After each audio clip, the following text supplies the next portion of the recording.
ಶ್ರೀ ಗಣೇಶಾಯ ನಮಃ. ಶ್ರೀ ಆಯುರ್ವೇದಾಯ ನಮಃ. ಪ್ರಣಮ್ಯ ಜಗದುತ್ಪತ್ತಿ ಸ್ಥಿತಿ ಸಂಹಾರ ಕಾರಣಂ ಸ್ವರ್ಗಾಪವರ್ಗಯೋರ್ದ್ವಾರಂ ತ್ರೈಲೋಕ್ಯ ಶರಣಂ ಶಿವಂ. ಶ್ರೀ ಮಾಧವಕರಾಯ ನಮಃ. ಶ್ರೀ ಆಯುರ್ವೇದಾಯ ನಮಃ. ನಾವು ನಿನ್ನೆ ದಿನ ಮಾಧವ ನಿದಾನ ಅಥವಾ ಋಗ್ವಿನಿಶ್ಚಯ ಅಥವಾ ರೋಗ ವಿನಿಶ್ಚಯ ಎಂಬ ಗ್ರಂಥವನ್ನು ಅಧ್ಯಯನ ಮಾಡಲು ಸ್ವೀಕರಿಸಿ ತನ್ಮೂಲಕ ಜ್ಞಾನ ವಿಜ್ಞಾನವನ್ನು ಪ್ರಚೋದನೆ ಮಾಡಿಕೊಳ್ಳಲು ಪ್ರಾರಂಭಿಸಿದ್ವಿ. ಇವತ್ತು ಈಶ್ವರನ ನಿರ್ಹೇತುಕ ಕೃಪಾ ಕಟಾಕ್ಷದಿಂದ 2ನೇ ದಿನಕ್ಕೆ ಪ್ರವೇಶವಾಗಿರುವಂಥದ್ದು. ಇವತ್ತಿನ ದಿನ ನಾವು 2ನೇ ಅಧ್ಯಾಯವಾಗಿರುವಂತಹ ಜ್ವರನಿದಾನಂ ಎಂಬ ಅಧ್ಯಾಯವನ್ನು ಮುಗಿಸಲು ಪ್ರಯತ್ನ ಮಾಡೋಣ. ಮೊದಲನೇ ಪ್ರಕರಣ ಜ್ವರೋತ್ಪತ್ತಿ ತಸ್ಯ ಭೇದ ಅಂತ, ಅಂದರೆ ಜ್ವರ ಉತ್ಪತ್ತಿಯಾಗಲು ಕಾರಣವೇನು ಅಂತ ಹೇಳಲು ಇಲ್ಲಿ ಆಚಾರ್ಯರು ಇಚ್ಛಿಸುತ್ತಿದ್ದಾರೆ. ಆ ರೀತಿ ಹೇಳ್ತಾ ಅಥ ಜ್ವರ ನಿದಾನಂ ಲಕ್ಷಾಪಮಾನ ಸಂಕ್ರುದ್ಧ ರುದ್ಧ ನಿಶ್ವಾಸ ಸಂಭವ ಅಂತ ಹೇಳ್ತಾ ಇದ್ದಾರೆ. ಮತ್ತು ನಿನ್ನೆ ನಾವು ಹೇಳಿರೋ ರೀತಿ ನಾನಾ ಮುನೀನಾಂ, ಎಲ್ಲ ಮುನಿಗಳು ರಚನೆ ಮಾಡಿರುವಂತಹ ಆಯುರ್ವೇದ ಗ್ರಂಥಗಳನ್ನೇ ಪ್ರಮಾಣವಾಗಿಟ್ಟುಕೊಂಡು ಆಚಾರ್ಯ ಮಾಧವಕರರು ತಮ್ಮ ಈ ಗ್ರಂಥವನ್ನು ರಚಿಸಿರುವಂಥದ್ದು. ಇಲ್ಲೂ ಜ್ವರ ಉತ್ಪತ್ತಿ ಆಗುವಾಗ ಅವರದೇ ಆಗಿರುವಂತಹ ಸ್ವಂತ ಕಾರಣಗಳನ್ನು ತಿಳಿಸದೆ ಸಂಪ್ರದಾಯಾನುಸಾರವಾಗಿ ಏನು ಚರಕ ಸುಶ್ರುತ ವಾಗ್ಭಟ ಇತ್ಯಾದಿ ಆಯುರ್ವೇದ ಗ್ರಂಥಗಳು ಉದ್ಘೋಷಿಸ್ತಾ ಇದ್ದೋ, ಜ್ವರಕ್ಕೆ ವಿಪ್ರಕುಷ್ಟ ಕಾರಣ ದಕ್ಷಾಪಮಾನ ಸಂಕ್ರುದ್ಧ ರುದ್ರ ನಿಶ್ವಾಸ ದಾರುಣಂ ಅಂತ ಏನು ಹೇಳಿದಾರೋ ಅದೇ ತತ್ವವನ್ನೇ ಇಲ್ಲೂ ಆಚಾರ್ಯರು ಸ್ಪಷ್ಟೀಕರಣ ಮಾಡ್ತಾ ಇದ್ದಾರೆ. ನಾವು ಚರಕ ಜ್ವರ ನಿಧಾನದಲ್ಲಿ ನಾವು ನೋಡಿದರೆ ಜ್ವರಸ್ತು ಖಲು ಮಹೇಶ್ವರ ಗೋಪ ಪ್ರಭವ ಅಂತ ಹೇಳ್ತಾರೆ. ಅದೇ ಚರಕ ಸಂಹಿತೆಯಲ್ಲಿ ಚಿಕಿತ್ಸಾ ಸ್ಥಾನದಲ್ಲಿ ನಾವು ನೋಡಿದ್ರೆ ರುದ್ರಕೋಪಾಚ್ಚ ದಾರುಣಾತ ಅಂತ ಹೇಳ್ತಾರೆ. ಮತ್ತೆ ಈಗ ಮಾಧವಕಾರ್ಯರು ಏನು ಹೇಳ್ತಾ ಇದ್ದಾರೆ ಅಂದರೆ ರುದ್ರ ನಿಶ್ವಾಸ ಸಂಭವ ಅಂತ ಹೇಳ್ತಾ ಇದ್ದಾರೆ. ಅಂದರೆ ದಕ್ಷಯಜ್ಞ ಅಂದಲ್ಲಿ, ದಕ್ಷಯಜ್ಞ ಅಂದರೆ ನಿರೀಶ್ವರ ಯಾಗ, ನಾನೇ ಸರ್ವಸಮರ್ಥನೋ ಅನ್ನೋ ಭಾವನೆಯೇ ದಕ್ಷ. ಈಶ್ವರನನ್ನು ವಿಸ್ಮರಣೆ ಮಾಡುವಂಥದ್ದೇ ನಿರೀಶ್ವರ ಯಾಗ.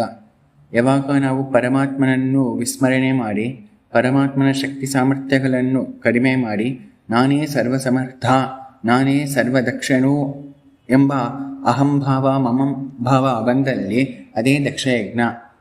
ಅವಾಗ ಆ ಮನಸ್ಥಿತಿಯಲ್ಲಿ ಮಾಡುವಂತಹ ಪ್ರತಿಯೊಂದು ಆಚರಣೆಗಳು ಚೇಷ್ಟೆಗಳು ಅದು ದಕ್ಷಯಜ್ಞ ಅಂತ ಸಾಂಕೇತಿಕ ಅರ್ಥ.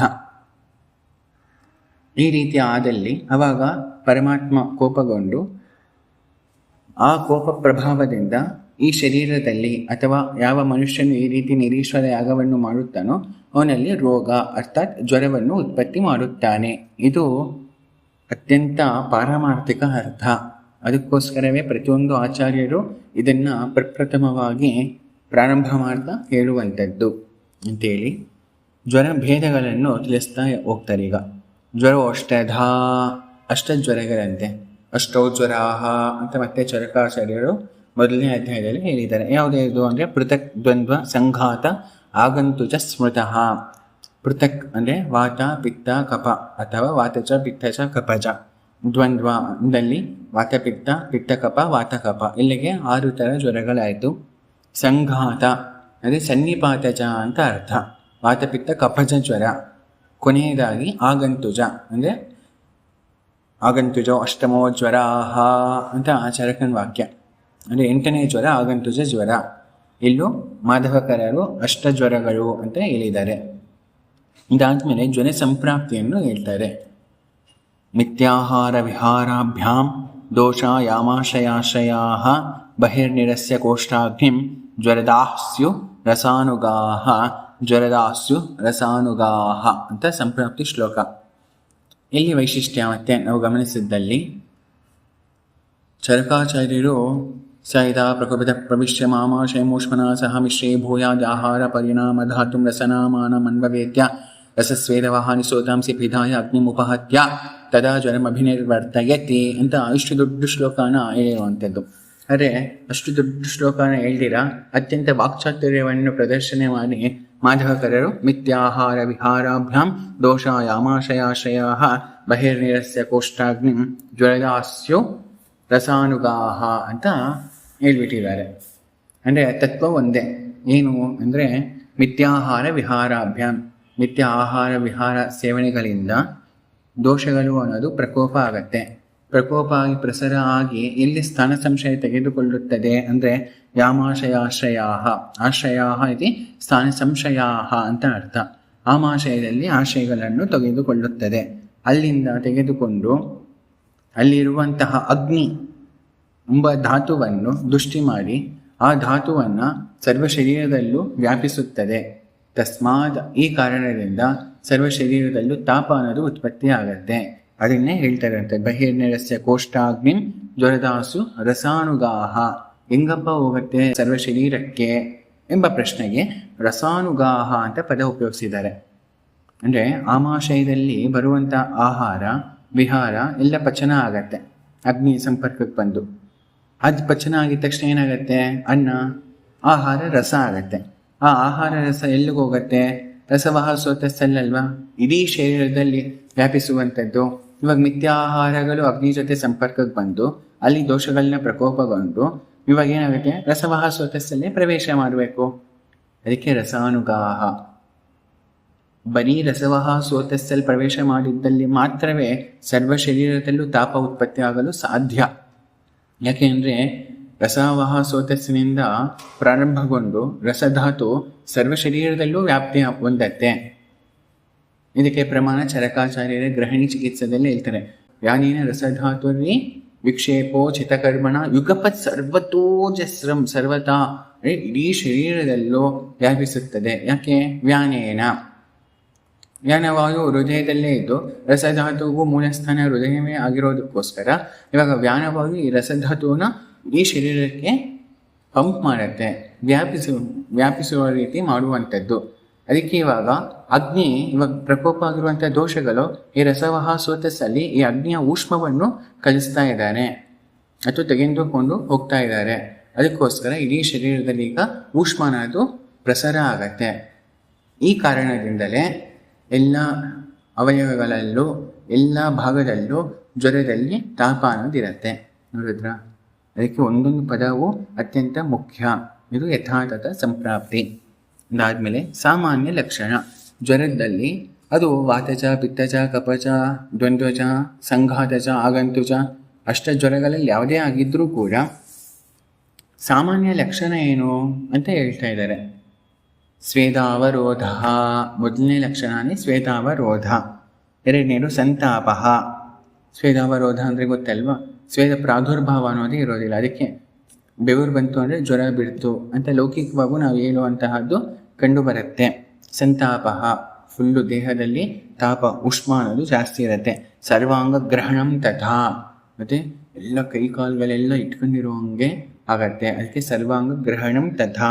ಯುಗಪತ್ ಎತ್ತ ಸಜ್ವರೋ ವ್ಯಪದಿಶ್ಯತೆ. ಈ ರೀತಿ ಯುಗಪತ್ ಅಂದರೆ ಒಂದೇ ಸತಿ ಸೈಮಲ್ಟೇನಿಯಸ್ಲಿ ಯಾವಾಗ ಈ ಮೂರು ಲಕ್ಷಣಗಳು ಕಂಡು ಬರುತ್ತದೋ, ಸ್ವೇದಾವರೋಧ, ಸಂತಾಪ ಮತ್ತು ಸರ್ವಾಂಗ ಗ್ರಹಣಗಳು, ಅವಾಗ ಅದನ್ನು ಜ್ವರ ಅಂತ ಅರ್ಥ ಮಾಡಿಕೊಳ್ಳಬೇಕು ಅಂತ ಹೇಳ್ತಾ ಇನ್ನು ಪೂರ್ವ ರೂಪಗಳನ್ನ ಇವಾಗ ತಿಳಿಸ್ತಾ ಹೋಗ್ತಾ ಇದ್ದಾರೆ.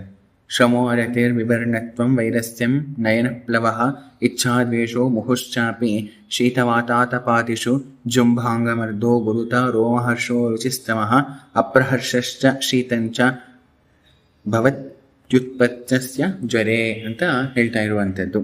ಅಂದರೆ ಸಾಮಾನ್ಯ ಪೂರ್ವ ರೂಪಗಳು ಏನೇನು ಎಂಬ ಪ್ರಶ್ನೆ ಹಾಕಿದಲ್ಲಿ ಶ್ರಮ, ಸುಸ್ಥಿರತೆ, ಮತ್ತು ಅರತಿ, ಯಾವುದ್ರ ಮೇಲೂ ರತಿ ಆಸಕ್ತಿ ಅನ್ನೋದು ಇರೋದಿಲ್ಲ. ವಿವರ್ಣತ್ವ, ಏನು ಚರ್ಮದಲ್ಲಿ ವೈವರ್ಣ್ಯ ಭಾವ ಅನ್ನೋದು ಬಂದಿರತ್ತೆ. ಶುಕ್ಲವಾಗಿರುವವನು ಸ್ವಲ್ಪ ಕೃಷ್ಣವರ್ಣ ಆಗತ್ತೆ, ಕೃಷ್ಣವಾಗಿರುವವನು ಧೂಮ್ರವರ್ಣ ಆಗತ್ತೆ. ಈ ರೀತಿ ನಾವು ಗಮನಿಸ್ಬೋದು. ಯಾಕೆಂದರೆ ರಸಾನುಗಾಹ ಅಲ್ವಾ, ತ್ವಕ್ಸಾರೋಹಿ ರಸಸಾರಹ ಅಂತ ಅಲ್ವಾ ಶಾಸ್ತ್ರ ಪ್ರಮಾಣ. ಅದಕ್ಕೆ ವರ್ಣದಲ್ಲಿ ಅತ್ಯಂತ ವಿಶೇಷವಾಗಿ ನಮಗೆ ವೈವರ್ಣ್ಯ ಕಂಡು ಬರುತ್ತದೆ.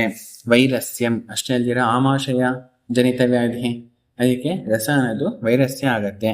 ಈ ಕಾರಣದಿಂದಲೇ ರಸಪ್ರದೋಷದ ವ್ಯಾಧಿಯಲ್ಲಿ ಜ್ವರವನ್ನು ಹೇಳಿರುವಂಥದ್ದು. ಇದೆಲ್ಲ ಎಷ್ಟೊಂದು ಪ್ರಮಾಣ ಸಹಿತವಾಗಿ ಪಾಠ ಆಗ್ತಾ ಇರುವಂಥದ್ದು ಅಲ್ವಾ.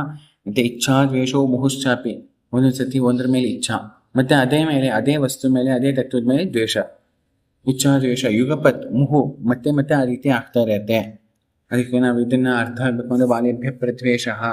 ಚಿಕ್ಕ ಮಕ್ಕಳು ಅಂದ್ರೆ ಎಲ್ಲರಿಗೂ ಇಷ್ಟನೇ, ಅವ್ರಿಗೂ ದ್ವೇಷ ಬರ್ತಾ ಇದೆ ಸ್ವಲ್ಪ ಹೊತ್ತು ಅಂದ್ರೆ ಅದು ಪೂರ್ವ ರೂಪ ಅನ್ನೋದು ಅರ್ಥ ಮಾಡ್ಕೊಳ್ಬೇಕು.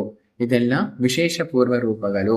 ಇಲ್ಲಿ ನಮಗೆ ಶ್ರಮ, ಅರತೆ, ವೈರಸ್ಯ ಅದೆಲ್ಲಾನು ಎಲ್ಲಾ ರೂಪಗಳಲ್ಲೂ ಇದ್ದೇ ಇರುತ್ತೆ ಸಾಮಾನ್ಯವಾಗಿ. ಅದಕ್ಕೆ ಅದು ಸಾಮಾನ್ಯ ಪೂರ್ವ ರೂಪ. ಅಲ್ಲಿ ವಿಶೇಷವಾಗಿ ಪೂರ್ವ ರೂಪ ಏನಪ್ಪಾ ಅಂದ್ರೆ ಇಚ್ಛಾದ್ವೇಷ ಮುಹುಹು ಅನ್ನೋದು ವಿಶೇಷ ಪೂರ್ವ ಆಗಿ ನಮಗೆ ಕಂಗೊಳಿಸ್ತಾ ಇರುವಂಥದ್ದು ಅಂತೇಳಿ. ಮತ್ತೆ ಅಪ್ರಹರ್ಷಶ್ಚ ಅಂದ್ರೆ ಯಾವ್ದ್ರ ಮೇಲೂ ಹರ್ಷ ಉತ್ಸಾಹ ಅನ್ನೋದೇ ಇರೋದಿಲ್ಲ, ಖುಷಿ ಅನ್ನೋದೇ ಇರೋದಿಲ್ಲ. ಅಪ್ರಹರ್ಷಶ್ಚ ಶೀತಂಚ ಭವತ್ಯುತ್ಪತ್ಸಸ್ಯ ಜ್ವರೇ ಅಂತ ಹೇಳ್ತಾ ಇದ್ದಾರೆ. ಮತ್ತೆ ಅದರಲ್ಲೂ ವಿಶೇಷವಾಗಿ ಶೀತ ಅಂದರೆ ದ್ವೇಷ ಇರತ್ತಂತೆ. ಓಕೆನಾ. ಇದೆಲ್ಲನೂ ಸಾಮಾನ್ಯ ಪೂರ್ವ ರೂಪಗಳು ಅಂತೇಳಿ ವಿಶೇಷ ಪೂರ್ವ ರೂಪಗಳನ್ನ ತಿಳಿಸ್ತಾರೆ. ವಿಶೇಷಾತು ಜುಂಭ ಅತ್ಯರ್ಥಂ ಸಮೀರಣಾತ. ಇಲ್ಲಿ ವಿಶೇಷ ಪೂರ್ವ ರೂಪ ಅಂದ್ರೆ ಇದು ಇಷ್ಟೊತ್ತು ಸಾಮಾನ್ಯ ಪೂರ್ವ ರೂಪ. ಇಲ್ಲಿ ವಿಶೇಷ ಅಂದ್ರೆ ವಾತಜದ್ದೇ ಜ್ವರ ಆದ್ರೆ ಏನು ಪೂರ್ವ ರೂಪ ಹೇಳ್ತಾ ಇದ್ದಾರೆ. ಇದು ಮಾಧವನಿದಾನ ವೈಶಿಷ್ಟ್ಯ. ಅದೇ ನಮಗೆ ಚರಕದಲ್ಲಿ ವಾತಜ ಲಕ್ಷಣಗಳು ಕಾಣಿಸುತ್ತೆ, ಪಿತ್ತಜ ಲಕ್ಷಣಗಳು, ಕಪಜ ಲಕ್ಷಣಗಳು ಎಲ್ಲ ಕಂಡು ಬರುತ್ತೆ. ಮತ್ತೆ ಒಂದೊಂದು ವಾತಜ, ಪಿತ್ತಜ, ಕಪಜ ಜ್ವರಗಳಿಗೆ ಸಂಪ್ರಾಪ್ತಿಯೂ ಕಂಡು ಬರುತ್ತೆ. ಅದೇ ಪೂರ್ವ ರೂಪ ಎಲ್ಲದಕ್ಕೂ ಸೇರಿಸಿಕೊಟ್ಟಿದ್ದಾರೆ. ಅದೇ ಮಾಧವ ನಿಧಾನ ಆ ರೀತಿ ಮಾಡಿಲ್ಲ. ವಾತಜದಲ್ಲಿ ವಿಶೇಷವಾಗಿ ಏನ್ ಕಾಣಿಸುತ್ತೆ, ಸಾಮಾನ್ಯದಲ್ಲಿ ಕಾಣಿಸುವಂಥದ್ದೇ ಇಲ್ಲಿ ಅತ್ಯರ್ಥಂ ಅನ್ನೋ ಪದ ಮುಖ್ಯ ಆಗತ್ತೆ. ಉದಾಹರಣೆಗೆ ವಿಶೇಷತು ಜೃಂಭ ಅತ್ಯರ್ಥಂ ಸಮೀರಣ ನೋಡಿ, ಸಾಮಾನ್ಯದಲ್ಲೂ ಇತ್ತು ಜೃಂಭ ಅನ್ನೋದು. ಜೃಂಭಾಂಗ ಮರ್ದೋ ಗುರುದಾರೋ ಮಹರ್ಷೋ ರುಚಿಸ್ತಮಃ ಅಂತಿದೆ. ಅರೆ ವಾತಜದೇ ಆಗಿದ್ರೆ ಜೃಂಭ ಅತ್ಯರ್ಥಂ ಅಂತ ಹೇಳ್ತಾ ಇದ್ದಾರೆ. ಗೊತ್ತಾಗ್ತಾ ಇದೆ ಅಲ್ವಾ, ಇದು ವೈಶಿಷ್ಟ್ಯ ಅಂದ್ರೆ. ಅದಕ್ಕೆ ಎಂತ ಅಲ್ಪ ಮೇಧಸಾಂ ಏನೇ ಪ್ರತಿಜ್ಞೆ ನಾವು ನೋಡಿದ್ವಿ ಮಾಧವೆಂದು. ಎಂಥ ಅಲ್ಪ ಬುದ್ಧಿ ಇರೋವರೆಗೂ ಇದು ಅರ್ಥ ಆಗೋದಕ್ಕೆ ಅತ್ಯಂತ ಸುಲಭ ಮತ್ತೆ ಉಪಾಯಕಾಯವಾಗಿ ಸಹಾಯ ಆಗತ್ತೆ ಅಂತ. ಇದೆಲ್ಲನೂ ವೈಶಿಷ್ಟ್ಯಗಳನ್ನ ನಾವು ಗಮನಿಸಬೇಕಾಗಿರುವಂಥದ್ದು. ಸೊ ವಿಶೇಷವಾಗಿ ಸಮೀರಣಾತ್ ಅರ್ಥಾತ್ ವಾತಜ ಜ್ವರದಲ್ಲಿ ಜುಂಭ ಅನ್ನೋದು ಇದ್ದೇ ಇರುತ್ತೆ, ಅದು ಅತ್ಯರ್ಥವಾಗಿ ಇರುತ್ತೆ. ಇನ್ನು ಪಿತ್ತಜ ಜ್ವರದಲ್ಲಿ ಪಿತ್ತ ನಯನಯೋರ್ದಾಹ, ಕಣ್ಣುಗಳಲ್ಲಿ ಎರಡು ಕಣ್ಣುಗಳಲ್ಲೂ ದಾಹ ಅನ್ನೋದು ಇರುತ್ತೆ. ಕಪಾದ ಅನ್ನ ಅರುಚಿರ್ ಭವೇದ, ಅರುಚಿ ಸಾಮಾನ್ಯದಲ್ಲೂ ಇತ್ತು, ಅದರಲ್ಲಿ ಅತ್ಯರ್ಥವಾಗಿ ಇರುತ್ತೆ. ನಯನಯೋರ್ ದಾಹ ಅನ್ನೋದು ಪಿತ್ತಜ ಜ್ವರದ್ದು ಪೂರ್ವ ರೂಪ. ನಮ್ಗೆ ಇಷ್ಟೊಂದು ಸತಿ ಕಂಡು ಬರುತ್ತೆ. ಪಿತ್ತಜ ಜ್ವರದಲ್ಲಿ ಕಣ್ಣೆಲ್ಲ ಉರಿ, ಮೂಗುರಿ ಅಂತೆಲ್ಲಾನು ಹೇಳ್ತಾರೆ. ಓಕೆನಾ. ಸೊ ಅದೆಲ್ಲ ಪೂರ್ವ ರೂಪ ಅಂತ ನಾವು ಅರ್ಥ ಮಾಡ್ಕೊಳ್ಬೇಕಾಗಿರುವಂಥದ್ದು. ರೂಪೈರ ಅನ್ಯತರ ಭ್ರಾಂತು ಸಂಸೃಷ್ಟೇ ದ್ವಂದ್ವಜಂ ವಿದುಹು. ಇನ್ನು ದ್ವಂದ್ವಜ ಆಗಿದ್ರೆ ಇದೆಲ್ಲನೂ ಎರಡೆರಡು ಕಾಂಬಿನೇಷನ್ ಇರುತ್ತೆ. ಸರ್ವಲಿಂಗ ಸಮಾವಾಯ ಸರ್ವದೋಷ ಪ್ರಕೋಪಜೈಹಿ. ಇನ್ನು ಸನ್ನಿಪಾತಜ ಆಗಿದ್ರೆ ಎಲ್ಲಾ ಲಕ್ಷಣಗಳು ಕಂಡು ಬರುತ್ತದೆ ಅಂತ ಹೇಳ್ತಾ ಇರುವಂಥದ್ದು. ಇನ್ನು ಈಗ ವಾತಜ ಜ್ವರ ಲಕ್ಷಣಕ್ಕೆ ಪ್ರವೇಶ ಆಗುವಂಥದ್ದು. ವೇಪತೋರ್ ವಿಷಮೋ ವೇಗ ಕಂಠೋಷ್ಟ ಪರಿಶೋಷಣಂ ನಿದ್ರಾನಾಶ ಶವಸ್ತಂಭೋ ಗಾತ್ರಾಣಾಂ ರೋಕ್ಷಮೇವ ಚ ಶಿರೋರುದ್ಗಾತ್ರವಕ್ತ್ರ ವೈರಸ್ಯಂ ಗಾಢವಿಟ್ಕತ ಶೂಲಾಧ್ವಾನೆ ಜುಂಭನಂಚ ಭವಂತ್ಯನಿಲಜೆ ಜ್ವರೇ ಅಂತ ಹೇಳ್ತಾ ಇರುವಂಥದ್ದು. ಅಂದರೆ ವಾತಜ ಜ್ವರದಲ್ಲಿ ವಿಶೇಷವಾಗಿ ಏನಿರುತ್ತೆ ಅಂದರೆ ವೇಪತುಹು, ಕೈಕಾಲು ನಡುಕ ಅನ್ನೋದಿರುತ್ತೆ. ನೆಕ್ಸ್ಟು ವಿಷಮೋ ವೇಗ, ಸ್ವಲ್ಪ ಹೊತ್ತು ಜಾಸ್ತಿ ತಾಪ ಇರುತ್ತೆ, ಇನ್ನು ಸ್ವಲ್ಪ ಹೊತ್ತು ತಾಪನೇ ಇರೋದಿಲ್ಲ ಆಯ್ತಾ. ಈ ರೀತಿ ವಿಷಮವಾಗಿ ಕಂಡು ಬರುತ್ತೆ. ಕಂಠೋಷ್ಟ ಪರಿಶೋಷಣ, ತುಂಬ ಒಣಗಿರೋ ರೀತಿ ಇರುತ್ತೆ. ಯಾವುದ್ಯಾವುದು ಕಂಠ ಓಷ್ಟ ಇದೆರಡೂ ವಿಶೇಷವಾಗಿ ಒಣಗಿರೋ ರೀತಿ ಭಾವನೆ ಇರುತ್ತೆ. ನಿದ್ರಾನಾಶ, ನಿದ್ರೆ ಅನ್ನೋದೇ ಬರ್ತಾ ಇರೋದಿಲ್ಲ. ಕ್ಷವಸ್ತಂಭೋ ಅಕ್ಷಿ ಅಂತ ಹೇಳ್ತಾ ಇರ್ತಾನೆ. ಗಾತ್ರಾಣಂ ರೋಕ್ಷಮೇವಚ, ಫುಲ್ ಶರೀರ ಎಲ್ಲ ವೃಕ್ಷ ಆಗೋಗಿರತ್ತೆ. ಶಿರೋ ಹೃದ್ಗಾತ್ರ ವಕ್ತ್ರ ವೈರಸ್ಯಂ ಗಾಢವಿಟ್ಕತ, ಇನ್ನು ಎಲ್ಲ ವಿಶೇಷವಾಗಿ ವಕ್ರ ವೈರಸ್ಯ ಇರುತ್ತೆ, ರುಚಿ ಅನ್ನೋದೇ ಇರೋದಿಲ್ಲ. ಶಿರೋ ಹೃದ್ಗಾತ್ರ ಇಲ್ಲೆಲ್ಲನೂ ಗ್ರಹ ಇರುತ್ತೆ, ತಲೆ ಇಟ್ಕೊಂಡಿರೋ ಹಂಗೆ ಹೃದ್ಗ್ರಹ ಆಗಿರೋ ರೀತಿ, ಕೈಕಾಲೆಲ್ಲನೂ ನೋವು ಅಥವಾ ಇಟ್ಕೊಂಡು ಸಂಗ್ರಹಣಂ ಅಂತ ನಾವು ನೋಡಿದ್ವಲ್ಲ ಆ ರೀತಿ ನೋವಿರುತ್ತೆ. ಗಾಢವಿಟ್ಕತ ಅಂದರೆ ವಿಟ್ ಅಂದರೆ ಇಲ್ಲಿ ಪುರೀಷ, ಗಾಢ ಪುರೀಷ ಇರುತ್ತೆ, ಅತ್ಯಂತ ಸುಲಭವಾಗಿ ಬರೋದಿಲ್ಲ, ತುಂಬ ಪ್ರೆಷರ್ ಹಾಕಬೇಕು ಅಂತ ಹೇಳ್ತಾರೆ. ಇದೆಲ್ಲನೂ ನಮಗೆ ಒಂದೊಂದು ನಾವು ಪ್ರಶ್ನೆ ಮುಖಾಂತರ ನಾವು ರೋಗಿಯಲ್ಲಿ ನಾವು ಅರ್ಥ ಮಾಡಿಕೊಳ್ಬೇಕಾಗಿರುವಂಥದ್ದು. ಅದಕ್ಕೋಸ್ಕರ ಇದೆಲ್ಲನೂ ಲಕ್ಷಣ ರೂಪವಾಗಿ ಹೇಳಿರ್ತಾರೆ. ಅದಕ್ಕೆ ಇದು ಗಾಢಪಿತ್ಕಟ ಅನ್ನೋದು ವಾತಜಾದ ಜ್ವರದ ಲಕ್ಷಣಗಳು. ಶೂಲಾಧ್ವನಿ ಜುಂಭನಂಚ. ಶೂಲ ಅಂದರೆ ಹೊಟ್ಟೆ ನೋವು ಇರುತ್ತೆ. ಇಲ್ಲಿ ಬರೀ ಹೊಟ್ಟೆ ನೋವು ಅಷ್ಟೇ ಅಲ್ಲದಿರ ಶೂಲ ಅನ್ನೋದು ಸರ್ವಾಂಗ ಶೂಲನೂ ಇರ್ಬೋದು. ಆಧ್ವಾನ ಇಲ್ಲಿ ಮತ್ತೆ ಆಧ್ವಾನ ಅಂದರೆ ಆನಾಹ ಅಂತ ಇಲ್ಲಿ ಅರ್ಥ. ಅಂದರೆ ಹೊಟ್ಟೆ ಉಬ್ಬರಿಸ್ಕೊಂಡಿರೋ ರೀತಿ ಇರುತ್ತೆ. ಯಾಕೆಂದರೆ ಗಾಢ ವಿಟ್ಕಟ ಅಂತಿದೆ. ಆ ವಿಟ್ಟನದಕ್ಕೆ ಸರಿಯಾಗಿ ಅನುಲೋಮನ ಆಗ್ತಾ ಇಲ್ಲ. ಅದಕ್ಕೋಸ್ಕರ ಆ ಪುರುಷಾನಾಹಕ್ಕೆ ಆಧ್ವಾನ ಅಂತ ಇಲ್ಲಿ ಹೇಳಿರುವಂಥದ್ದು ನಮಗೆ ಆಚಾರ್ಯರು ಸ್ಪಷ್ಟವಾಗಿ ಹೇಳ್ತಾ ಇರುವಂಥದ್ದು. ಜೃಂಭನಂ. ಸೊ ಜೃಂಭ ಅನ್ನೋದು ಪೂರ್ವ ರೂಪದಲ್ಲೂ ಇತ್ತು. ಮತ್ತೆ ಇಲ್ಲಿ ವಿಶೇಷವಾಗಿ ವಾತಜ ಜ್ವರದಲ್ಲೂ ಜೃಂಭನ ಅನ್ನೋದು ಇದ್ದೇ ಇರುತ್ತೆ. ಅಂದ್ರೆ ತುಂಬಾ ಆಕಲಿಸ್ತಾ ಇರ್ತಾನೆ. ಯಾಕೆ ಅಂತ ಪ್ರಶ್ನೆ ಹಾಕಂದ್ರೆ ನಿದ್ರಾನಾಶ ಅಂತಿದೆ. ಆ ನಿದ್ರಾನಾಶ ಆಗಿರೋದಕ್ಕೋಸ್ಕರ ಜೃಂಭ ಅನ್ನೋದು ಅತ್ಯಂತ ವಿಶೇಷವಾಗಿ ಕಂಡು ಬರ್ತಾ ಇರುತ್ತೆ. ಇದು ಭವತ್ತನಿಲಜೆ ಜ್ವರೇ. ಇದು ವಾತಜ ಜ್ವರದ್ದು ಲಕ್ಷಣಗಳು. ಇದಾದ್ಮೇಲೆ ಪಿತ್ತಜ ಜ್ವರ ಲಕ್ಷಣಗಳು. ವೇಗಸ್ತೀಕ್ಷ್ಣೋತಿಸಾರಶ್ಚ ನಿದ್ರಾಲ್ಪತ್ವಂ ತಥಾವಮಿಹಿ ಕಂಠೌಷ್ಠ ಮುಖನಾಸಾನಾಂ ಪಾಕಸ್ವೇದಶ್ಚ ಜಾಯತೆ ಪ್ರಲಾಪೋ ವಕ್ತ್ರಕಟುತಾ ಮೂರ್ಛಾ ದಾಹೋ ಮದಸ್ತೃಷಾ ಪೀತವಿಣ್ಮೂತ್ರ ನೇತೃತ್ವಂ ಪೈತ್ತಿಕೆ ಭ್ರಮ ಏವಚ ಪೈತ್ತಿಕೆ ಭ್ರಮ ಏವಚ ಅಂತ ಹೇಳ್ತಾ ಇದ್ದಾರೆ. ಅಂದ್ರೆ ವೇಗ ತೀಕ್ಷ್ಣೋತಿಸಾರಶ್ಚ. ಇಲ್ಲಿ ಜ್ವರ ವೇಗ ಅನ್ನೋದು ತೀಕ್ಷ್ಣವಾಗಿರುತ್ತೆ. ಅಂದ್ರೆ ತುಂಬಾ ಬಿಸಿ ಇರುತ್ತೆ. ಸುತ್ತಾ ಇದೆ, ಮೈ ಸುತ್ತುತ್ತಾ ಇದೆ ಅಂತ ಹೇಳ್ತಾರಲ್ವಾ, ಇದೆ ಪಿತ್ತಜ ಜ್ವರದ್ದು. ನಿದ್ರಾ ಅಲ್ಪತ್ವಂ ಇಲ್ಲೂ ಅಷ್ಟೇ. ಅಲ್ಲಿ ನಿದ್ರಾ ನಾಶ ಅಂತಿತ್ತು, ಇಲ್ಲಿ ನಿದ್ರಾ ಅಲ್ಪತ್ವಂ ಅಂದ್ರೆ ಅಲ್ಲಿ ಪರಿಪೂರ್ಣವಾಗಿ ನಾಶ ಆಗಿತ್ತು. ನಿದ್ದೆ ಅನ್ನೋದೇ ಇಲ್ಲ. ರಾತ್ರೋ ಜಾಗರಣಂ ತರ ಇತ್ತು. ರಾತ್ರಿ ಇಲ್ಲ, ನಿದ್ದೆನೇ ಮಾಡಲಿಲ್ಲ ಅನ್ನೋದು ವಾತಜ ಜ್ವರ. ನಿದ್ರಾ ಅಲ್ಪತ್ವಂ ಅಂದ್ರೆ ರಾತ್ರಿ ಸ್ವಲ್ಪ ಹೊತ್ತು ನಿದ್ದೆ ಬಂತು, ಅದು ನಿದ್ರಾ ಅಲ್ಪತ್ವಂ. ನೋಡಿ, ಒಂದೊಂದು ವಾಕ್ಯಗಳು ರೋಗಿಗೂ ನಮಗೆ ಗ್ರಾಹ್ಯನೇ. ಅದು ನಮಗೆ ರೋಗ ವಿನಿಶ್ಚಯ ಮಾಡೋದಕ್ಕೆ ಅತ್ಯಂತ ಸಹಾಯಕಾರಿ. ಇದನ್ನ ರೋಗ ವಿನಿಶ್ಚಯ ಗ್ರಂಥ ನಮಗೆ ತಿಳಿಸ್ಕೊಡ್ತಾ ಇರುವಂಥದ್ದು ಅಂತ ಹೇಳ್ತಾ, ತಥಾ ವಮಿಹಿ ಇಲ್ಲಿ ವಮನ ಅನ್ನೋದು ಅಂದ್ರೆ ಛರ್ದಿ ಅನ್ನೋದು ಒಂದು ಲಕ್ಷಣ ಇರುತ್ತೆ. ಪಿತ್ತಜ ಜ್ವರದಲ್ಲಿ ವಾಂತಿ ಜ್ವರ ಎರಡೂ ಇದೆ ಅಂತ ಹೇಳ್ತಾರೆ. ಕೇಳಿಸ್ಕೊಂಡಿದ್ದೀರಾ? ಆ ರೀತಿ ವಾಂತಿ ಮತ್ತೆ ಜ್ವರ ಎರಡೂ ಇದೆ ಅಂದ್ರೆ ಅದು ಪಿತ್ತಜ ಜ್ವರ ಪಟಾರ್ ಅಂತ ಗೊತ್ತಾಗ್ಬೇಕು. ಆಯ್ತಾ? ಕಂಠೋಷ್ಠ ಮುಖನಾಸಾನಾಂ ಪಾಕಃ. ಕಂಠ, ಓಷ್ಠ ಮತ್ತೆ ಮುಖನಾಸಗಳಲ್ಲಿ ಪಾಕ ಅನ್ನೋದಾಗತ್ತೆ. ಅಂದ್ರೆ ಬಾಯಿ ಹುಣ್ಣು ಆಗಿರತ್ತೆ. ಅಲ್ಲಿ ನಾವು ನೋಡಿದ್ವಿ ಕಂಠೋಷ್ಠ ಪರಿಶೋಷಃ ಅಂತ. ಅಂದ್ರೆ ಗಂಟ್ಲು ಒಣಗಿರುವಂಥದ್ದು, ತುಟಿಗಳೆಲ್ಲ ಒಡೆದಿರುವಂಥದ್ದು, ಒಣಗಿರುವಂಥದ್ದು ಇರುತ್ತೆ. ಅದು ವಾತಜ ಜ್ವರದಲ್ಲಿ. ಆದ್ರೆ ಪಾಕ ಆಯಿತು, ಅದೆಲ್ಲ ಹುಣ್ಣುಗಳಾಗಿದೆ ಅಂದ್ರೆ ಅವಾಗ ಅದು ಪಿತ್ತಜ ಜ್ವರ. ಗೊತ್ತಾಗ್ತಾ ಇದೆಯಲ್ವಾ? ಯಾವ್ದಾವುದನ್ನು ಪರೀಕ್ಷೆ ಮಾಡಬೇಕು ಅನ್ನೋದು ಹೇಳ್ಕೊಡ್ತಾ ಇದ್ದಾರೆ. ಸುಮ್ಮನೆ ಥರ್ಮೋಮೀಟರ್ ಇರೋದಲ್ಲ. ಕಂಠ ಪರೀಕ್ಷೆ ಮಾಡಬೇಕು, ಓಷ್ಠ ಪರೀಕ್ಷೆ ಮಾಡಬೇಕು, ಮುಖ ಪರೀಕ್ಷೆ ಮಾಡಬೇಕು, ನಿದ್ರಾ ಬಗ್ಗೆ ಮಾತಾಡಬೇಕು, ಚರ್ಮನ್ ಪರೀಕ್ಷೆ ಮಾಡಬೇಕು. ಗೊತ್ತಾಗ್ತಾ ಇದೆಯಾ? ಇದು ನಮಗೆ ಕ್ರೈಟೀರಿಯಾಗಳು. ಇದೆಲ್ಲ ಗೊತ್ತಿಲ್ದಿರ ನಾವು ಏನೇನೋ ಮಾಡಕ್ ಹೋದ್ರೆ ಅದು ನಮಗೆ ಯಥಾತಥ ವ್ಯಾಧಿ ವಿನಿಶ್ಚಯ ಅದು ಮಾಡ್ಸಕ್ಕೆ ಸಾಧ್ಯವೇ ಇಲ್ಲ ಅಂತ ಹೇಳ್ತಾ, ಸ್ವೇದಶ್ಚ ಜಾಯತೆ. ಇಲ್ಲಿ ಸ್ವೇದ ಅನ್ನೋದಾಗುತ್ತೆ. ಸ್ವೇದಾವರೋಧನ ಸಾಮಾನ್ಯದಲ್ಲಿ ಇದ್ರೂ ಕೂಡ ಪಿತ್ತಜ ಜ್ವರದಲ್ಲಿ ಜ್ವರ ವೇಗ ಅಂದ್ರೆ ತಾಪ ತೀವ್ರವಾಗಿದ್ದು ಸ್ವೇದ ಆಗ್ತಾ ಇದೆ ಅಂದ್ರೆ ಅದು ಕ್ಲಾಸಿಕಲ್ಲು, ಶಾಸ್ತ್ರೋಕ್ತವಾಗಿ ಹೇಳಿರುವಂತಹ ಪಿತ್ತಜ ಜ್ವರ ಅಂತ ನಾವು ಭಾವಿಸ್ಬೇಕಾಗಿರುವಂಥದ್ದು. ಪ್ರಲಾಪೋ ವಕ್ತ್ರಕಟುತ. ಮತ್ತೆ ಪ್ರಲಾಪೋ ಅಂತಿದೆ, ತುಂಬಾ ಮಾತಾಡ್ತಾ ಪ್ರಲಾಪ, ಏನೇನೋ ಮಾತಾಡೋ ಅಸಂಬಂಧ ವಾಕ್ಯ ಅಂತ ಅಲ್ವಾ ಪ್ರಲಾಪ. ಅದು ಪಿತ್ತಜದಲ್ಲಿ ಕಂಡು ಬರುತ್ತೆ. ಕಟುವಕ್ತ್ರತ, ಮುಖದಲ್ಲಿ ಫುಲ್ಲು ಖಾರ ಇರತ್ತೆ. ಯಾಕಂದ್ರೆ ಬಾಯುನಾಗಿದೆ, ಮಿಥ್ಯಾಹಾರ ವಿಹಾರಗಳು ಸೇವನೆ ಮಾಡಿರೋದ್ರಿಂದ ಪಿತ್ತ ಪ್ರಕೋಪ ಆಗಿದೆ. ಇಲ್ಲಿ ಇವಾಗ ಮುಖದಲ್ಲೆಲ್ಲನೂ ಕಟುವಕ್ರದ ಇರುತ್ತೆ ಅಥವಾ ಕಟು ಹಾಸ್ಯತ ಅಂತ ಶಾಸ್ತ್ರ ಹೇಳುವಂತೆ. ಮೂರ್ಛಾ ದಾಹೋ ಮದಸ್ತೃಷ, ಮೂರ್ಛೆ ಹೋಗುವಂಥದ್ದು, ತಲೆ ಸುತ್ತುವಂಥದ್ದು ಇದೆಲ್ಲ ಆಗುತ್ತೆ. ಮತ್ತೆ ದಾಹ, ಹೌದು, ವಿಶೇಷವಾಗಿ ಅದರಲ್ಲೂ ನಯನ ದಾಹ ಆಯ್ತಾ, ಅಂಗದಾಹ, ನಾಸದಾಹ ಅಲ್ಲೆಲ್ಲನೂ ಕಂಡು ಬರುತ್ತೆ. ಮೂತ್ರದಲ್ಲೂ ದಾಹ ಅನ್ನೋದು ಇರುತ್ತೆ. ಸೊ ಇಲ್ಲೆಲ್ಲನೂ ಅರ್ಥ ಮಾಡ್ಕೊಂಡ್ಬೇಕು. ದಾಹ ಅಂದ್ರೆ ಸರ್ವತೋಮುಖವಾಗಿ ನಾವು ಸಮನ್ವಯ ಮಾಡಿಕೊಳ್ಬೇಕಾಗಿರುವಂಥದ್ದು. ಪೀತವಿನ್ ಮೂತ್ರ ನೇತೃತ್ವಂ ನೋಡಿ. ಮತ್ತೆ ವಿಶೇಷವಾಗಿ ಮೂತ್ರ, ವಿಟ್ಟ ಈ ಎರಡನ್ನು ಪರೀಕ್ಷೆ ಮಾಡಬೇಕು. ವಿಟ್ಟು ಪರಿಪೂರ್ಣವಾಗಿ ಪೀತವರ್ಣನೆ ಇತ್ತು ಅಂದರೆ ಅದು ಪಿತ್ತ ಪ್ರಕೋಪ ಆಗಿರೋದ್ರಿಂದ ಬಂದಿರುವಂತಹ ಜ್ವರ. ಮತ್ತೆ ಮೂತ್ರವು ಪೀತವರ್ಣನೆ ಇದೆ, ಅದು ಪಿತ್ತಜ ಜ್ವರದ್ದು ಒಂದು ಲಕ್ಷಣ. ಇನ್ನು ನೇತ್ರ ಎಲ್ಲನೂ ಪೀತವರ್ಣ ಇದ್ರೆ ಅದೂ ಪಿತ್ತಜ ಜ್ವರ. ಇದೆಲ್ಲ ಇರಲೇಬೇಕು ಅಂತ ಅಲ್ಲ.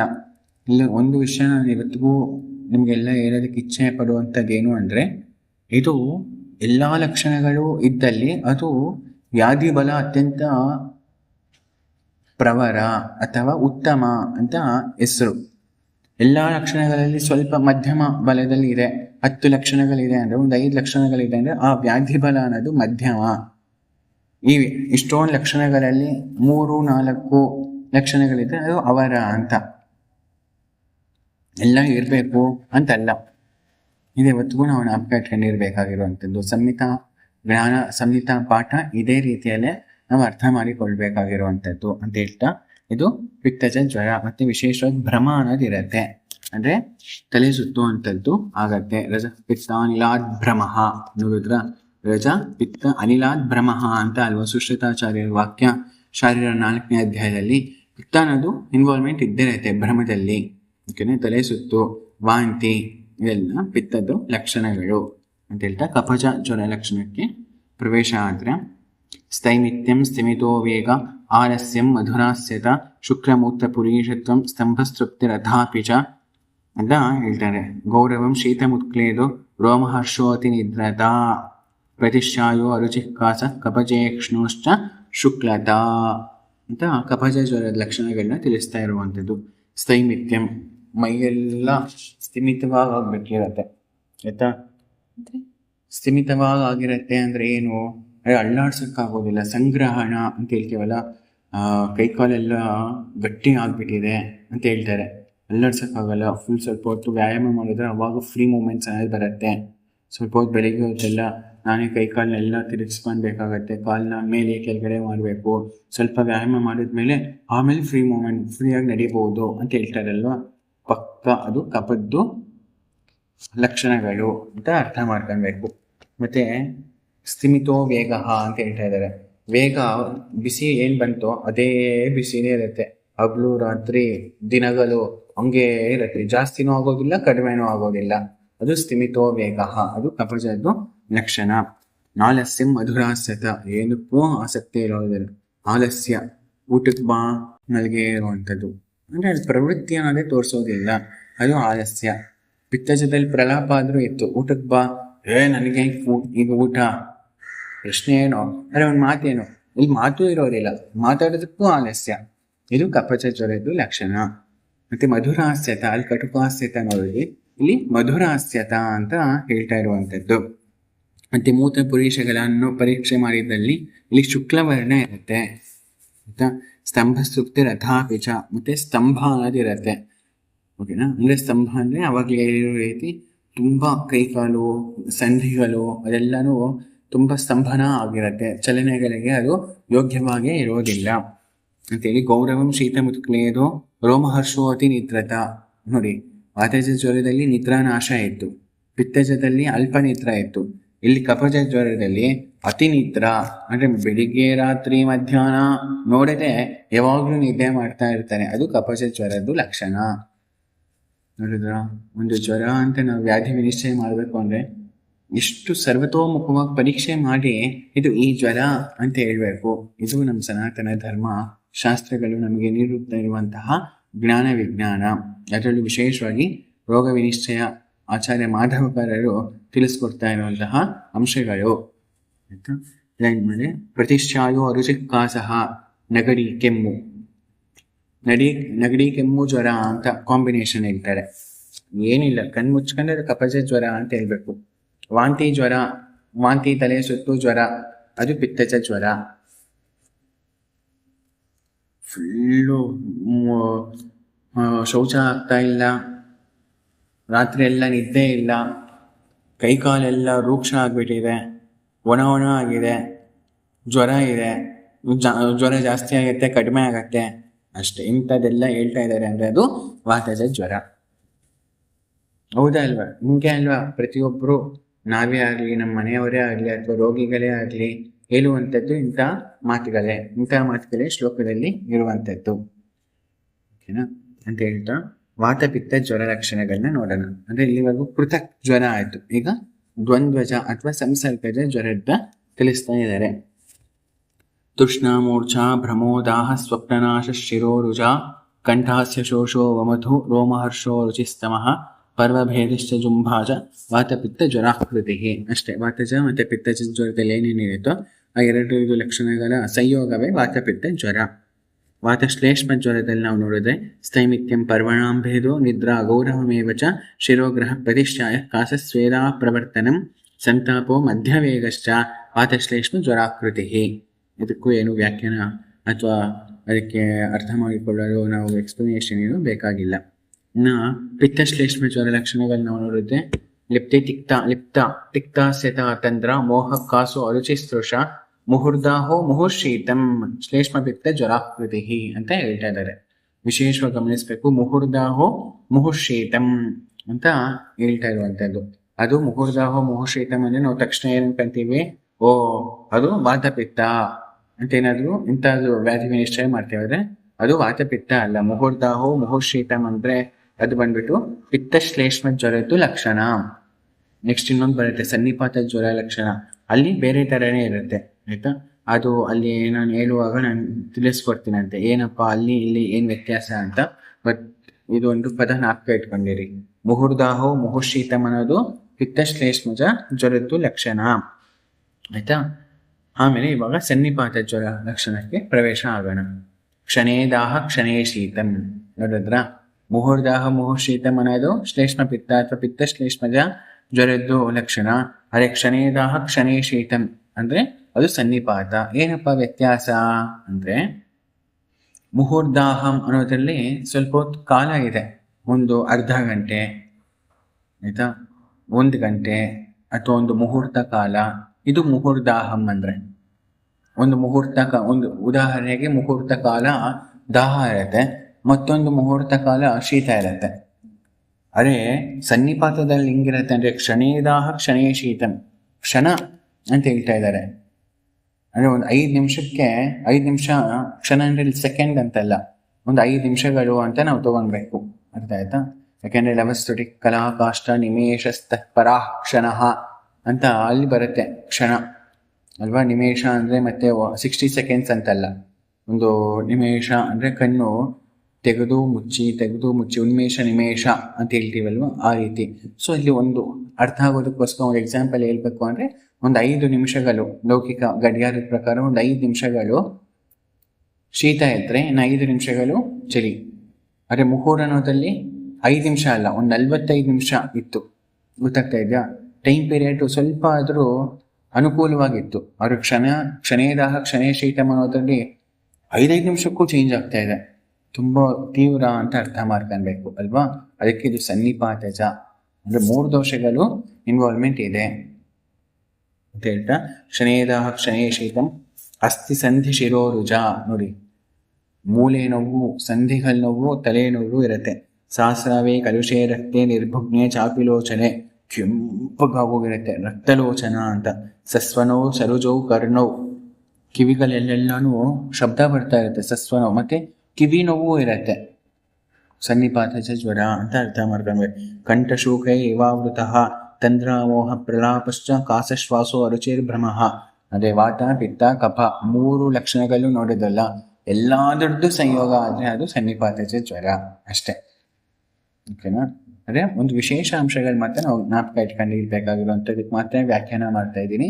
ಅದೇನು ಅಂದರೆ ಮುಹುರ್ದಾಹೋ ಮುಹುರ್ಶೀತಂ ಅಂದರೆ ಶ್ಲೇಷ್ಮ ಪಿತ್ತ, ಕ್ಷಣೇದಾಹಂ ಕ್ಷಣೇ ಶೀತಂ ಅಂದರೆ ಅದು ಸನ್ನಿಪಾತಜ ಜ್ವರ ಅಂತ ಹೇಳ್ತಾ, ತಂದ್ರಾಮೋಹ ಪ್ರಲಾಪಶ್ಚ ಕಾಸಶ್ವಾಸೋ ರುಚಿರ್ಭ್ರಮಃ ಪರಿದಗ್ಧ ಕರಸ್ಪರ್ಶ ಜಿಹ್ವಾ ಸಸ್ತಾಂಗತಾ ಪರಂ ಶ್ರೀವನಂ ರಕ್ತಪಿತ್ತಸ್ಯ ಕಫೇನೋ ಮಿಶ್ರಿತಸ್ಯ ಚ ಶಿರಸೋ ಲೋಟನಂ ತೃಷ್ಣಾ ನಿದ್ರಾನಾಶೋ ಋತಿವ್ಯಥಾ ಸ್ವೇದಮೂತ ಪುರೀಶಾನಾಂ ಚಿರಾನ್ ದರ್ಶನಂ ಅಲ್ಪಶಃ ಕೃಷತ್ವಂ ನಾತಿಗಾತ್ರಾಣಾಂ ಪ್ರತತಂ ಕಂಠಕೂಜನಂ ಕೋಠಾನಾಂ ಶಾವರಕ್ತಾನಾಂ ಮಂಡಲಾನಾಂ ಚ ದರ್ಶನಂ ಮೂಕತ್ವಂ ಸೋತಸಾಂ ಪಾಕೋಂ ಗುರುತ್ವಂ ಉದರಸ್ಯ ಚ ಚಿರಾತ್ ಪಾಕಶ್ಚ ದೋಷಾಣಾಂ ಸನ್ನಿಪಾತ ಜ್ವರಾಕೃತಿ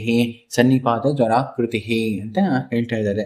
ಮತ್ತೆ ಇಲ್ಲಿ ವಿಶೇಷ ಅಂಶಗಳು ಏನಪ್ಪಾ ಅಂದರೆ ಕೋಠಾನಾಂ ಶಾವರಕ್ತಾನಾಂ ಮಂಡಲಾನಾಂಚ ದರ್ಶನಂ. ಸೊ ಫುಲ್ಲು ನವೆ ಅನ್ನೋದು ಇರುತ್ತೆ, ಶಾವರಕ್ತ ಚರ್ಮದಲ್ಲಿ ಕೆಂಪು ವರ್ಣ ಅನ್ನೋದು ಉತ್ಪತ್ತಿ ಆಗಿರುತ್ತೆ. ಮೂಕತ್ವಂ ಸ್ರೋತಸಾಂ ಪಾಕೋ, ಮತ್ತೆ ಮಾತಾಡೋದಕ್ಕೆ ಆಗೋದಿಲ್ಲ. ಯಾಕೆ ಅಂದರೆ ಸ್ರೋತಸಾಂ ಪಾಕೋ ಅಂತೆ, ಬಾಯು ನಷ್ಟ ಆಗಿರುತ್ತೆ. ಒಂದೊಂದ್ಸತಿ ನಾವು ಪೇಷಂಟ್ಸ್ ನೋಡ್ತೀವಿ, ಬಾಗಿನ ಆಗ್ಬಿಟ್ಟಿದ್ರೆ ಮಾತಾಡೋಕ್ಕೆ ಆಗೋದಿಲ್ಲ, ಸೈಗಳಲ್ಲಿ ಮಾಡ್ತಾ ಇರ್ತಾರೆ, ಅಂತೆಲ್ಲರೂ ಅದೇ ಬೆರಳಿಗೆ ತೋರಿಸ್ಬಿಟ್ಟು ಅರ್ಥ ಮಾಡಿಸ್ತಾ ಹೋಗ್ತಾರಲ್ವಾ. ಅದೇ ರೀತಿ ಮುಖತ್ವಂ ಸ್ವದಶಾಂ ಪಾಕೋ ಗುರುತ್ವಂ ಉದರಸ್ಯ ಚ, ಮತ್ತು ಹೊಟ್ಟೆಯಲ್ಲೂ ತುಂಬಾ ಭಾರ ಇರುತ್ತೆ. ಚಿರಾತ್ ಪಾಕಶ್ಚ ದೋಷಾಣ, ದೋಷಗಳು ಅತ್ಯಂತ ಚಿರಕಾಲ ಅಂದ್ರೆ ದೀರ್ಘಕಾಲ ಆದ್ಮೇಲೆ ಪಾಕ ಅನ್ನೋದು ಆಗತ್ತೆ. ಯಾವಾಗ ಚಿರಕಾಲ ದೋಷ ಪಾಕ ಆಗತ್ತೋ ಅದು ತುಂಬಾ ಕಷ್ಟ ಸಾಧ್ಯ, ಅಸಾಧ್ಯ. ದೋಷಪಾಕ ಬೇಗ ಆದ್ರೆ ಅದು ಸುಖ ಸಾಧ್ಯ. ದೋಷಪಾಕ ನಿಧಾನಕ್ಕಾಯ್ತು ಅಂದ್ರೆ ಅದು ತುಂಬಾ ಕಷ್ಟ ಅಲ್ವಾ. ಅದಕ್ಕೋಸ್ಕರವೇ ಇದು ಸನ್ನಿಪಾತಜ ಜ್ವರ ಅಂತ ಹೇಳ್ತಾ ಇರುವಂತದ್ದು. ಇನ್ನೊಂದು ವಿಶೇಷ ಅಂಶ ಇಲ್ಲಿ ಇನ್ನೊಂದು ನಾವು ಗಮನಿಸಬೇಕಾಗಿರುವಂತದ್ದು ಏನು ಅಂದ್ರೆ ಶ್ವೇತಮೂತ್ರ ಪುರೀಶಾನಂ ಚಿರಾದರ್ಶನಂ ಅಲ್ಪಶಃ. ಸ್ವೇದ ಬರೋದೇ ಇಲ್ಲಂತೆ, ಚಿರಾದರ್ಶನ ಪದಪ್ರಯೋಗಗಳು ನೋಡಿ, ತುಂಬಾ ನಿಧಾನಕ್ಕೆ ನೋಡ್ತೀರಾ ನೀವು. ಅವನಲ್ಲಿ ಸ್ವೇದ ಮೂತ್ರನೂ ಹೋಗೋದಿಲ್ವಂತೆ ಶರೀರದಿಂದ. ಪುರೀಶ ಅಂದ್ರೆ 2-3 ದಿನ ಆದ್ರೂ ಶೌಚ ಆಗಿರೋದಿಲ್ಲ. ಅಕಸ್ಮಾತ್ ಏನಾದ್ರೂ ಆಯ್ತು ಅಥವಾ ವ್ಯಕ್ತ ಆಯ್ತು ಅಂದ್ರೂ ಕೂಡ ಅಲ್ಪಶಃ ಸ್ವಲ್ಪವೇ ಆಗತ್ತೆ ಅಂತ ಹೇಳ್ತಾ ಇರುವಂತದ್ದು. ಸ್ವೇದಮೂತ್ರ ಪುರೀಶಾಂ ಚಿರಾದರ್ಶನಂ ಅಥವಾ ಅಲ್ಪಶಃ ಅಂತ ಹೇಳ್ತಾ ಇದ್ದಾರೆ. ಇದಾದ್ಮೇಲೆ ಅಸಾಧ್ಯ ಸನ್ನಿಪಾತ ಜ್ವರ ಲಕ್ಷಣಗಳನ್ನ ತಿಳಿಸ್ತಾರೆ. ದೋಷೇ ವಿಬದ್ಧೆ ನಷ್ಟೇ ಅಗ್ನೌ ಸರ್ವ ಸಂಪೂರ್ಣ ಲಕ್ಷಣ ಸನ್ನಿಪಾತ ಜ್ವರೋ ಅಸಾಧ್ಯ ಕೃಚ್ಛಸಾಧ್ಯಸ್ತತೋನ್ಯಥ ಅಂತ ಹೇಳ್ತಾ ಇದ್ದಾರೆ. ಅಂದ್ರೆ ಇಷ್ಟೊತ್ತು ನಾವು ಸನ್ನಿಪಾತ ಜ್ವರ ನೋಡಿದ್ವಲ್ವಾ, ಇಷ್ಟು ಲಕ್ಷಣಗಳು ಇದ್ರೆ ಅದು ಅಸಾಧ್ಯ. ಅದಕ್ಕೆ ಏನ್ ಹೇಳ್ತಾರೆ, ಸರ್ವ ಸಂಪೂರ್ಣ ಲಕ್ಷಣ ಏನು, ಕಿವಿಲ್ ನೋವು, ಕಿವಿಲ್ ಶಬ್ದ, ಅದ್ರ ಜೊತೆ ನಷ್ಟಾಗ್ನ, ಚಿರ ಸಂದರ್ಶನ, ವಾತಮೂತ ಪುರೀಷಗಳದು ಎಲ್ಲಾನು ಇದೆ ಅಂದ್ರೆ ಅದು ಅಸಾಧ್ಯ. ಇಲ್ಲ 1-4-5 ಇದೆ, 10 ಇದೆ ಅಂತ ಹೇಳಿದ್ರೆ ಅವಾಗ್ಲೂ ಏನು ಸುಖ ಸಾಧ್ಯ ಅಲ್ಲ. ಕೃಚ್ಛ ಸಾಧ್ಯಸ್ತತೋ ಅನ್ಯಥ ಅಂದ್ರೆ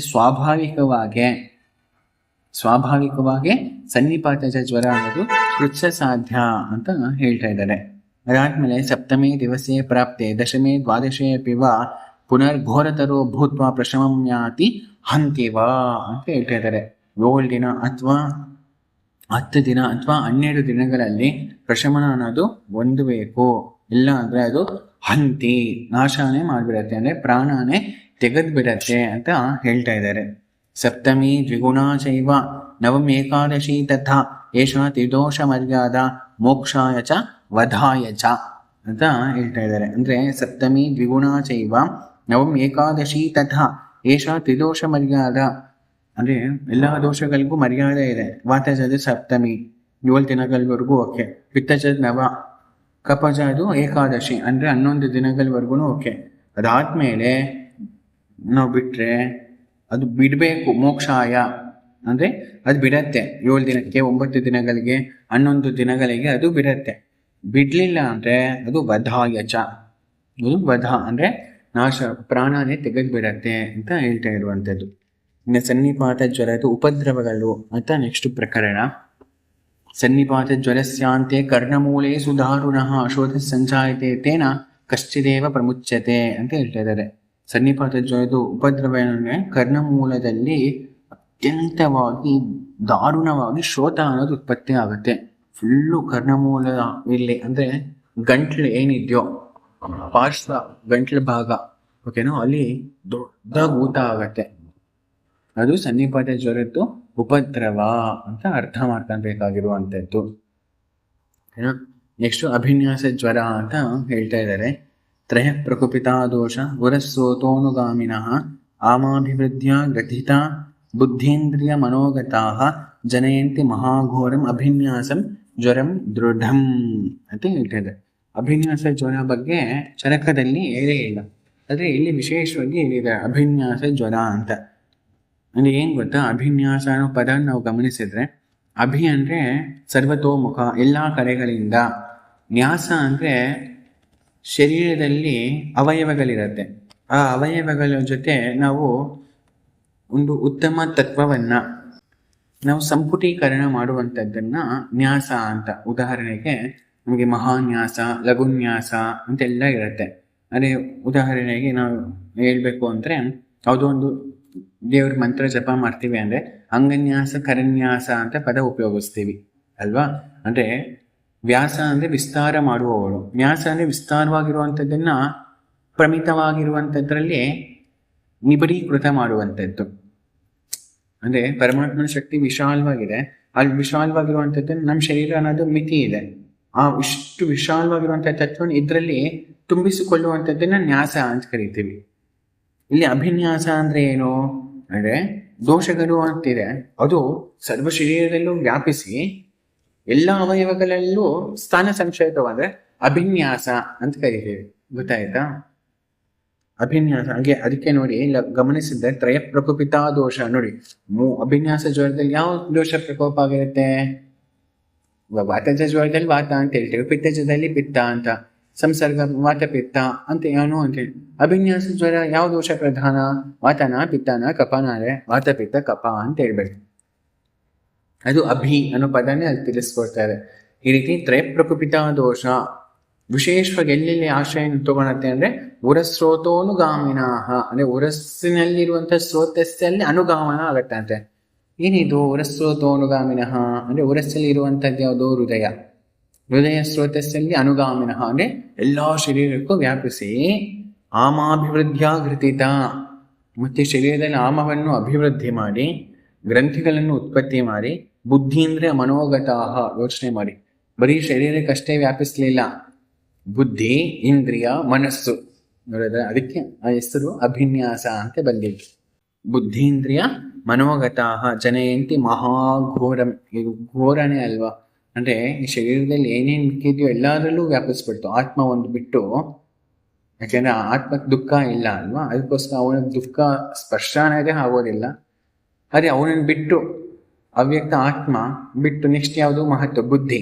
ಅಲ್ಲಿಂದ ಪ್ರಾರಂಭ ಮಾಡಿ ಬುದ್ಧಿ, ಇಂದ್ರಿಯಗಳು, ಮನಸ್ಸು, ಶರೀರ ಎಲ್ಲದನ್ನೂ ವ್ಯಾಪಿಸ್ತು. ನಮ್ಮ ಸೃಷ್ಟಿ ಉತ್ಪತ್ತಿ ಕ್ರಮ ನಾವು ನೋಡಿದ್ರೆ ಅವ್ಯಕ್ತ, ಮಹತ್, ಅಹಂಕಾರ, ಏಕಾದಶ ಇಂದ್ರಿಯಗಳು, ಪಂಚ ತನ್ಮಾತ್ರಗಳು, ಪಂಚಮಹಾಭೂತಗಳು. ಇಲ್ಲಿ ಅಬ್ಸರ್ವ್ ಮಾಡಿ, ಪಂಚಮಹಾಭೂತಗಳಲ್ಲೂ ವ್ಯಾಪಿಸಿದೆ, ಪಂಚ ತನ್ಮಾತ್ರಗಳಲ್ಲೂ ವ್ಯಾಪಿಸ್ಬಿಟ್ಟಿದೆ, ಏಕಾದಶ ಇಂದ್ರಿಯಗಳು ಆಗೋಯ್ತು, ಮತ್ತೆ ಬುದ್ಧಿನೂ ಆಗೋಯ್ತು.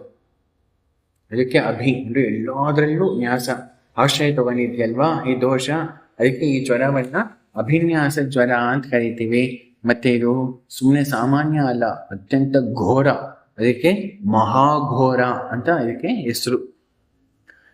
ಈ ಲಕ್ಷಣಗಳನ್ನ ಸ್ವಲ್ಪ ತಿಳಿಸ್ಕೊಟ್ಟಿದ್ದಾರೆ. ಈ ಲಕ್ಷಣಗಳು ಅತ್ಯಂತ ವಿಶೇಷವಾಗಿದೆ, ಅಂದ್ರೆ ಇಂದ್ರಿಯಗಳಿಗೆ ಸಂಬಂಧಪಟ್ಟಿರುವಂಥದ್ದು, ಆ ರೀತಿನೇ ಹೇಳ್ಕೊಟ್ಟಿರುವಂಥದ್ದು. ಶ್ರುತೋ ನೇತ್ರೇ ಪ್ರಸುಪ್ತಿ ಸ್ಯಾತ್, ನೋಡಿ ಶ್ರುತಿ ಸುಪ್ತಿಯಾಗಿರುತ್ತೆ, ನೇತ್ರ ಸುಪ್ತಿಯಾಗಿರುತ್ತೆ. ನ ಚೇಷ್ಟಾಂ ಕಂಚಿದೀಹ್ಯತೆ ನ ಚ ದೃಷ್ಟಿರ್ಭವೇತ್ ತಸ್ಯ ಸಮರ್ಥೋ ರೂಪದರ್ಶನೆ, ಕಣ್ಣುಗಳಲ್ಲಿ ರೂಪ ನೋಡೋದಕ್ಕಾಗೋದಿಲ್ವಂತೆ. ನ ಘ್ರಾಣಂ ನ ಸಂಸ್ಪರ್ಶನಂ, ನೋಡಿ ಮುಖದಲ್ಲಿ ವಾಸನೆ ಗೊತ್ತಾಗೋದಿಲ್ಲ. ನ ಸಂಸ್ಪರ್ಶಂ, ಮುಟ್ಟಿದ್ರೆ ಸ್ಪರ್ಶ ಗೊತ್ತಾಗೋದಿಲ್ವಂತೆ.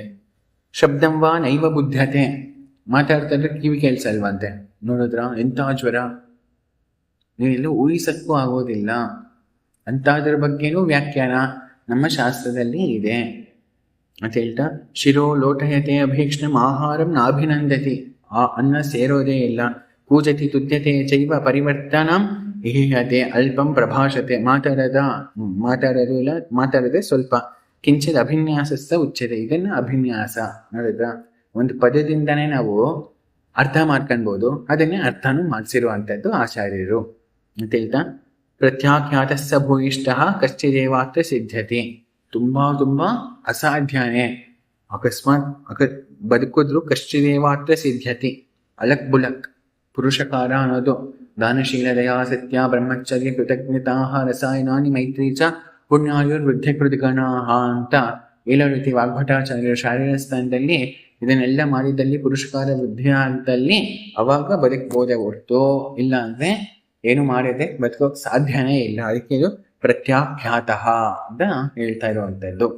ಈಗ ಸನ್ನಿಪಾತ ಜ್ವರಕ್ಕೂ ಮತ್ತೆ ಅಭಿನ್ಯಾಸ ಜ್ವರಕ್ಕೂ ಏನ್ ವ್ಯತ್ಯಾಸ ಅಂತ ಹೇಳಿದ್ರೆ, ಸನ್ನಿಪಾತ ಜ್ವರ ಅನ್ನೋದು ವಾತ ಪಿತ್ತ ಕಫಗಳು 3 ದೋಷಗಳು ಪ್ರಕೋಪ ಆಗಿ ಬಂದಿರುವಂತದ್ದು ಹೌದು. ಅಭಿನ್ಯಾಸ ಜ್ವರದಲ್ಲಿ ಏನು ಅಂದ್ರೆ ನಾವು ಇವಾಗ ತಾನೇ ನೋಡಿದ್ವಿ, ಸನ್ನಿಪಾತ ಜ್ವರದಲ್ಲಿ ವಿಶೇಷವಾಗಿ ಶಾರೀರದಲ್ಲಿ ಮಾತ್ರ ವ್ಯಾಪ್ತಿಗೊಂಡಿದೆ. ಆದರೆ ಅಭಿನ್ಯಾಸ ಜ್ವರದಲ್ಲಿ ಶಾರೀರ ಅಷ್ಟೇ ಅಲ್ಲದೆ ಬುದ್ಧಿ ಇಂದ್ರಿಯ ಮನಸ್ಸನ್ನು ಬಿಟ್ಟಿಲ್ಲ. ಇದು ಇದೆರಡಕ್ಕೂ ಇರುವಂತಹ ವ್ಯತ್ಯಾಸ. ಅದಕ್ಕೆ ಲಕ್ಷಣಗಳು ಹೌದು ಎಲ್ಲ 3 ದೋಷಗಳು ಶರೀರದಲ್ಲಿ ಆಶ್ರಯ ತಗೊಂಡ್ರೆ ಸನ್ನಿಪಾತ ಜ್ವರ ಲಕ್ಷಣಗಳೇ ತೋರಿಸುತ್ತೆ. ಅದ್ರ ಜೊತೆ ಇಂದ್ರಿಯದಲ್ಲಿ ಆಶ್ರಯ ತಗೊಂಡಿದೆ, ಅದಕ್ಕೆ ಕಣ್ಣು ನೋಡೋದಿಲ್ಲ, ಕಿವಿ ಕೇಳಿಸ್ಕೊಳೋದಿಲ್ಲ, ಮೂಗು ವಾಸನೆನ ಆಘ್ರಾಣ ಮಾಡೋದಿಲ್ಲ ಅಂತ ಹೇಳಿರುವಂಥದ್ದು ಅಂತ ಹೇಳ್ತಾ ಈಗ ಆಗಂತುಜ ಜ್ವರಕ್ಕೆ ಹೋಗೋಣ. ಆಗಂತುಜ ಅನ್ನೋದು 4 ತರ ಇರುವಂಥದ್ದು. ಇದು ಚರಕ ಕೂಡ ಹೇಳಿದ್ದಾರೆ. ಏನಪ್ಪಾ ಅಂದ್ರೆ ಅಭಿಘಾತ, ಅಭಿಷಂಗ, ಅಭಿಚಾರ, ಅಭಿಶಾಪ. ಇವಾಗ ಆಗಂತುಜ ಜ್ವರ 8ನೇದು ಅಂತ ಹೇಳುವಾಗ ಇಲ್ಲಿ ಮತ್ತೆ 4 ತರ ಜ್ವರಗಳು. ಅಭಿಘಾತದಿಂದ, ಅಭಿಷಂಗದಿಂದ, ಅಭಿಚಾರ, ಅಭಿಶಾಪಗಳಿಂದ ಏನೇನು ಲಕ್ಷಣಗಳು ಅಂತ ನೋಡ್ಬೇಕು. ಅದನ್ನ ಇವಾಗ ಆಚಾರ್ಯ ತಿಳಿಸ್ತಾ ಇದ್ದಾರೆ. ಅಭಿಘಾತ ಅಭಿಚಾರ ಅಭ್ಯಾಂ ಅಭಿಶಾಪಾಭಿಷಂಗತಃ ಆಗಂತುರ್ಜಾಯತೆ ದೋಷ ಯಥಾ ಸ್ವಂತಂ ವಿಭಾವಯೇತ ಶಾವಾಸ್ಯತಾ ವಿಷಕೃತೆ ತಥಾತಿ ಸಾರ ಏವ ಚ ಭಕ್ತ ಪಿಪಾಸಾ ಚ ತೋದಶ್ಚ ಸಹ ಮೂರ್ಛಯ ಓಷಧಿ ಗಂಧಜೆ ಮೂರ್ಛಾ ಶಿರೋರುಗ್ವಮತುಕ್ಷವಃ ಕಾಮಜೆ ಚಿತ್ತವಿಭ್ರಂಶಸ್ತಂದ್ರಾಲಸ್ಯಮಭೋಜನಂ ಅಂತ ಹೇಳ್ತಾ ಇದ್ದಾರೆ. ಭಯಾತ್ ಪ್ರಣಾಪ ಶೋಕಾಚ ಭವೇತ್ ಕೋಪಾಚ ವೇಪತುಃ ಅಭಿಚಾರಾಭಿಶಾಪಾಭ್ಯಾಂ ಮೋಹಸ್ತೃಷ್ಣಾ ಚ ಜಾಯತೆ ಭೂತಾಭಿಷಂಗಾದ್ ಉದ್ವೇಗೋ ಹಾಸ್ಯರೋಧನ ಕಂಪನಂ ಕಾಮಶೋಕ ಭಯಾದ್ ವಾಯುಃ ಕ್ರೋಧಾತ್ ಪಿತ್ತಂ ತ್ರಯೋಮಲಾಃ ಭೂತಾಭಿಷಂಗಾತ್ ಕುಪ್ಯಂತಿ ಭೂತ ಸಾಮಾನ್ಯ ಲಕ್ಷಣಾಃ ಭೂತ ಸಾಮಾನ್ಯ ಲಕ್ಷಣಾಃ ಅಂತ ಹೇಳ್ತಾ ಇದ್ದಾರೆ. ಅಂದ್ರೆ ಇಲ್ಲಿ ವಿಶೇಷವಾಗಿ ಅಭಿಘಾತ ಅಂದ್ರೆ ಏನು? ಅಭಿಘಾತ ಅಂದ್ರೆ ಮುಷ್ಟಿ, ದಂಡ, ಪ್ರಹಾರಗಳಿಂದ ನೋವು ಅನ್ನೋದು ಉತ್ಪತ್ತಿ ಆಗುತ್ತೆ. ಅದರಿಂದ 3 ದೋಷಗಳು ಪ್ರಕೋಪ ಆಗಿ, ಅದರಲ್ಲೂ ವಿಶೇಷವಾಗಿ ವಾತದೋಷ ಅನ್ನೋದು ಪ್ರಕೋಪ ಆಗಿ ಜ್ವರವನ್ನು ಉತ್ಪತ್ತಿ ಮಾಡಿದ್ದಲ್ಲಿ ಅವಾಗ ಅದು ಅಭಿಘಾತಜ ಜ್ವರ ಅಂತ ಕರಿತೀವಿ. ಇನ್ನು ಅಭಿಚಾರ ಅಂದ್ರೆ ಏನು ಅಂದ್ರೆ ವೇದ ಮಂತ್ರ, ಅಥರ್ವಣ ವೇದ ಮಂತ್ರದಲ್ಲಿ ಪ್ರಯೋಗ ಮಾಡುವಂತಹ ವಾಮಾಚಾರಗಳು. ಅದಕ್ಕೆ ವಾಮಾಚಾರ ಅಂದ್ರೂ ಒಂದೇ, ಅಭಿಚಾರ ಅಂದ್ರೂ ಒಂದೇ. ಈ ವಾಮಾಚಾರಗಳಿಂದ ಆಗುವಂಥದ್ದನ್ನ ಅಭಿಚಾರ ಅಂದ್ರೆ ಇದೆಲ್ಲನೂ ಒಪ್ಪಿಕೊಳ್ಳುತ್ತೆ ಶಾಸ್ತ್ರ, ಆಯುರ್ವೇದ ಅನ್ನೋದು ಗೊತ್ತಿರ್ಬೇಕಾಗಿರುವಂತಹ ಅಂಶ. ಇನ್ನ ಅಭಿಶಾಪ ಅಂದ್ರೆ ಏನು? ಸಿದ್ಧ, ಗಂಧರ್ವ, ಋಷಿ, ಮುನಿ, ಗುರು ಇವರನ್ನು ಕೆಣಕಿದಲ್ಲಿ ಅವರು ಕುಪಿತಗೊಂಡು ಮಾಡುವಂತಹ ವಾಕ್ಪ್ರಯೋಗಗಳನ್ನ ಅಭಿಶಾಪ ಅಂತ ಕರಿತೀವಿ. ಅದರಿಂದ ಮಾಡಿರುವಂತಹ ಅಧರ್ಮಾಚರಣೆಯ ಪುರುಷನಲ್ಲಿ ದೋಷಗಳ ಪ್ರಕೋಪ ಆಗಿ ಅವನಿಗೆ ದುಃಖ ಅನ್ನೋದನ್ನ ಕೊಡುತ್ತೆ. ಇನ್ನು ಅಭಿಷಂಗ ಅಂದ್ರೆ ಏನು? ಅಭಿಷಂಗ ಅಂದ್ರೆ ಇವಾಗ ತಿಳಿಸ್ತಾ ಹೋಗ್ತಾ ಇದ್ದಾರೆ. ಏನಂತ? ಭಯ, ಕಾಮ, ಶೋಕ ಇದೆಲ್ಲನೂ ಅಭಿಷಂಗಗಳು ಅಂತ ಹೆಸರು. ಅದಕ್ಕೆ ಕಾಮದಿಂದ ಜ್ವರ ಬರುತ್ತೆ. ಕಾಮಜೆ ಚಿತ್ತ ವಿಭ್ರಂಶ ಸ್ತಂದ್ರಾಲಸ್ಯಂ ಅಭೋಜನಂ. ನೋಡಿ, ಕಾಮದ ಜ್ವರದಲ್ಲಿ ಏನಾಗತ್ತೆ ಅಂದ್ರೆ ಚಿತ್ತ ವಿಭ್ರಂಶ, ಮನಸ್ಸು ಸುಮ್ಮನೆ ಇರೋದಿಲ್ಲ, ಏನೇನೋ ಯೋಚನೆ ಮಾಡ್ತಾ ಇರತ್ತೆ, ಏನೇನೋ ಅಪೇಕ್ಷಿಸ್ತಾ ಇರತ್ತೆ. ತಂದ್ರ, ಯಾವುದ್ರ ಮೇಲೂ ಆಸಕ್ತಿ ಇರೋದಿಲ್ಲ. ನಿದ್ರಾರ್ಥ ಸೇವ ಅದೇ ಶರೀರ ಸುಮ್ಮನೆ ಇರುತ್ತೆ, ಮನಸ್ಸು ಮಾತ್ರ ಏನೇನೋ ಯೋಚನೆ ಮಾಡ್ತಾ ಇರುತ್ತೆ. ಅದಕ್ಕೆ ಇಲ್ಲಿ ನಿದ್ರಾ, ಏನಪ್ಪ ಶರೀರ ನಿದ್ದೆ ಮಾಡ್ತಾ ಇದ್ಯಾ ಅನ್ನೋ ರೀತಿ ಕಾಣಿಸುತ್ತೆ.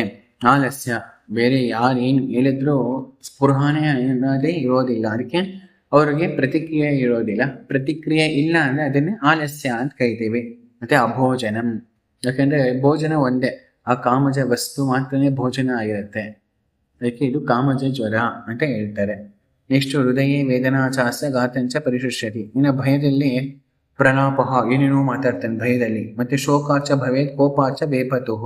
ಅಷ್ಟೇ ಅಲ್ದಿರ ಶೋಕ ಮತ್ತೆ ಕೋಪದಲ್ಲಿ ಬೇಪತು ಅನ್ನೋದಾಗತ್ತಂತೆ, ನಡುಕ್ತಾ ಹೋಗ್ತಾನೆ.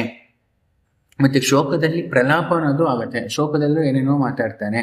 ಸೊ ಭಯ ಮತ್ತೆ ಶೋಕದಲ್ಲಿ ಏನೇನೋ ಮಾತಾಡುವಂಥದ್ದು, ಕೋಪದಲ್ಲಿ ಬೇಪತು ನಡುಕ ಅನ್ನೋದು ಇರತ್ತೆ. ಇದು ಅಭಿಷಂಗಜ ಜ್ವರ. ಓಕೆನಾ? ಮತ್ತೆ ಇಲ್ಲಿ ಕಾಮಶೋಕ ಭಯ ಇದೆಲ್ಲ ಇದೆಯಲ್ಲ, ಇದಕ್ಕೆ ಮತ್ತೆ ದೋಷಗಳಿಗೆ, ತ್ರಿದೋಷಗಳಿಗೆ ಏನಾದ್ರು ಸಂಬಂಧ ಇದೆಯಾ ಅಂದ್ರೆ ತುಂಬಾ ಇದೆಯಂತೆ. ಅದನ್ನ ಕೊನೆಯ ಶ್ಲೋಕದಲ್ಲಿ ಹೇಳ್ಬಿಟ್ಟು ಈ ಪ್ರಕರಣವನ್ನ ಮುಗಿಸ್ತಾರೆ. ಕಾಮಶೋಕ ಭಯಾದ್ ವಾಯುಹೋ. ಕಾಮ, ಶೋಕ, ಭಯ ಈ 3 ಮಾನಸಿಕ ದೋಷಗಳಿಂದ ಶರೀರದಲ್ಲಿ ವಾತದೋಷ ಅನ್ನೋದು ಪ್ರಕೋಪಗೊಳ್ಳುತ್ತದೆ. ಇನ್ನು ಕ್ರೋಧಾತ್ ಪಿತ್ತಂ, ನೋಡಿದ್ರ ಕ್ರೋಧದಿಂದ ಪಿತ್ತದೋಷ ಅನ್ನೋದು ಪ್ರಕೋಪ ಆಗತ್ತೆ. ಭೂತಾಭಿಷಂಗಾತ್ ತ್ರಯೋಮಲಾಹ. ಇನ್ನು ಭೂತಾಭಿಷಂಗ ಅಂದ್ರೆ ರಾಕ್ಷಸ, ಪಿಶಾಚ, ವೇತಾಳ, ಬ್ರಹ್ಮರಾಕ್ಷಸ, ದೇವ, ಪಿತೃ ಇವರೆಲ್ಲ ಭೂತ ಅಂತ ಹೆಸರು. ಗಂಧರ್ವ, ಕಿನ್ನರ, ಕಿಂಪುರುಷ ಇದಕ್ಕೆಲ್ಲ ಪ್ರಮಾಣ ಭೂತಜ ಉನ್ಮಾದದಲ್ಲಿ ಭೂತ ಅಂದ್ರೆ ಏನು ಅಂತ ಎಲ್ಲ ಆಚಾರ್ಯರು ತಿಳಿಸ್ತಾರೆ. ಸೊ ಅವರಿಂದ ಯಾವ ದೋಷ ಪ್ರಕೋಪ ಆಗತ್ತೆ ಅಂದರೆ 3 ಮಲಗಳು ಪ್ರಕೋಪ ಆಗತ್ತಂತೆ. ಅದಕ್ಕೆ ಇದು ಭೂತ ಸಾಮಾನ್ಯ ಲಕ್ಷಣ ಅಂತ ಅಭಿಘಾತ ಜ್ವರದ ಬಗ್ಗೆ ಇಷ್ಟು ವಿಶೇಷವಾಗಿ ಹೇಳಿರುವಂಥದ್ದು. ಆಗಂತುಜ ಜ್ವರ ಆದ ಮೇಲೆ ಈಗ ವಿಷಮ ಜ್ವರವನ್ನು ನಾವು ನೋಡುವಂಥದ್ದು.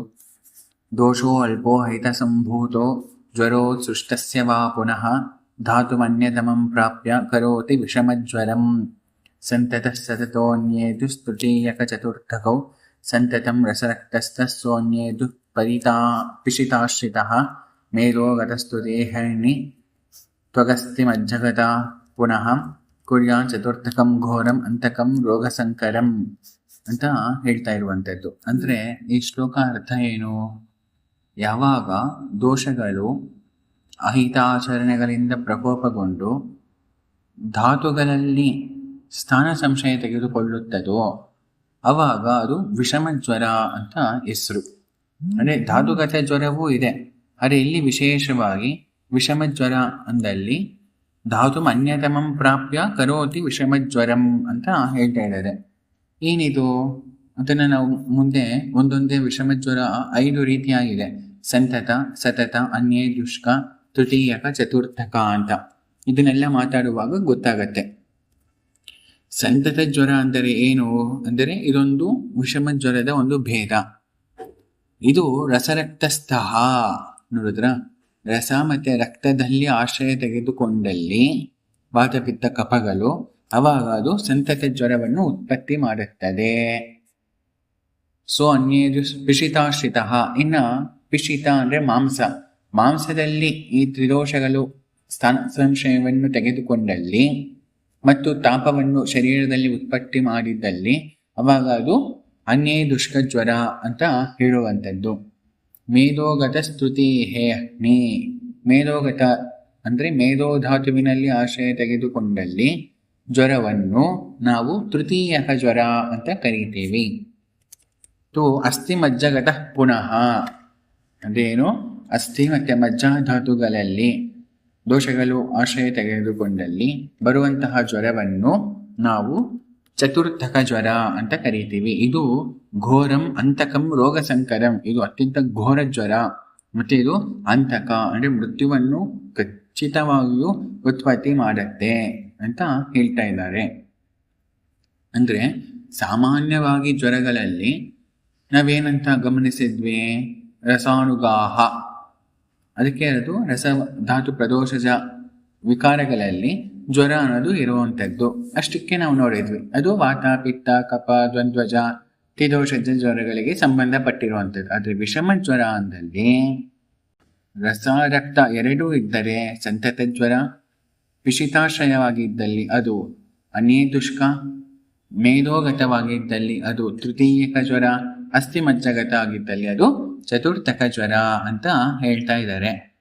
ಗೊತ್ತಾಯ್ತಾ ಅಂತ ಹೇಳ್ತಾ, ಸ್ರೋತೋಭಿರ್ವಿಸುತಾ ದೋಷ ಗುರವೋ ರಸವಾಹಿಭಿಃ ಸರ್ವದೇಹಾನುಗಾ ಸ್ತಬ್ಧ ಜ್ವರಂ ಕುರ್ವಂತಿ ಸಂತತಂ ಸಪ್ತಾಹಂ ವಾ ದಶಾಹಂ ವಾ ದ್ವಾದಶಾಹಮಥಾಪಿ ವಾ ಸಂತತ್ಯಾಯೋ ವಿಸರ್ಗಿ ಸ್ಯಾತ್ ಸಂತತಸ್ಸ ನಿಗದ್ಯತೆ ಅಂತ ಹೇಳ್ತಾ ಇದ್ದಾರೆ.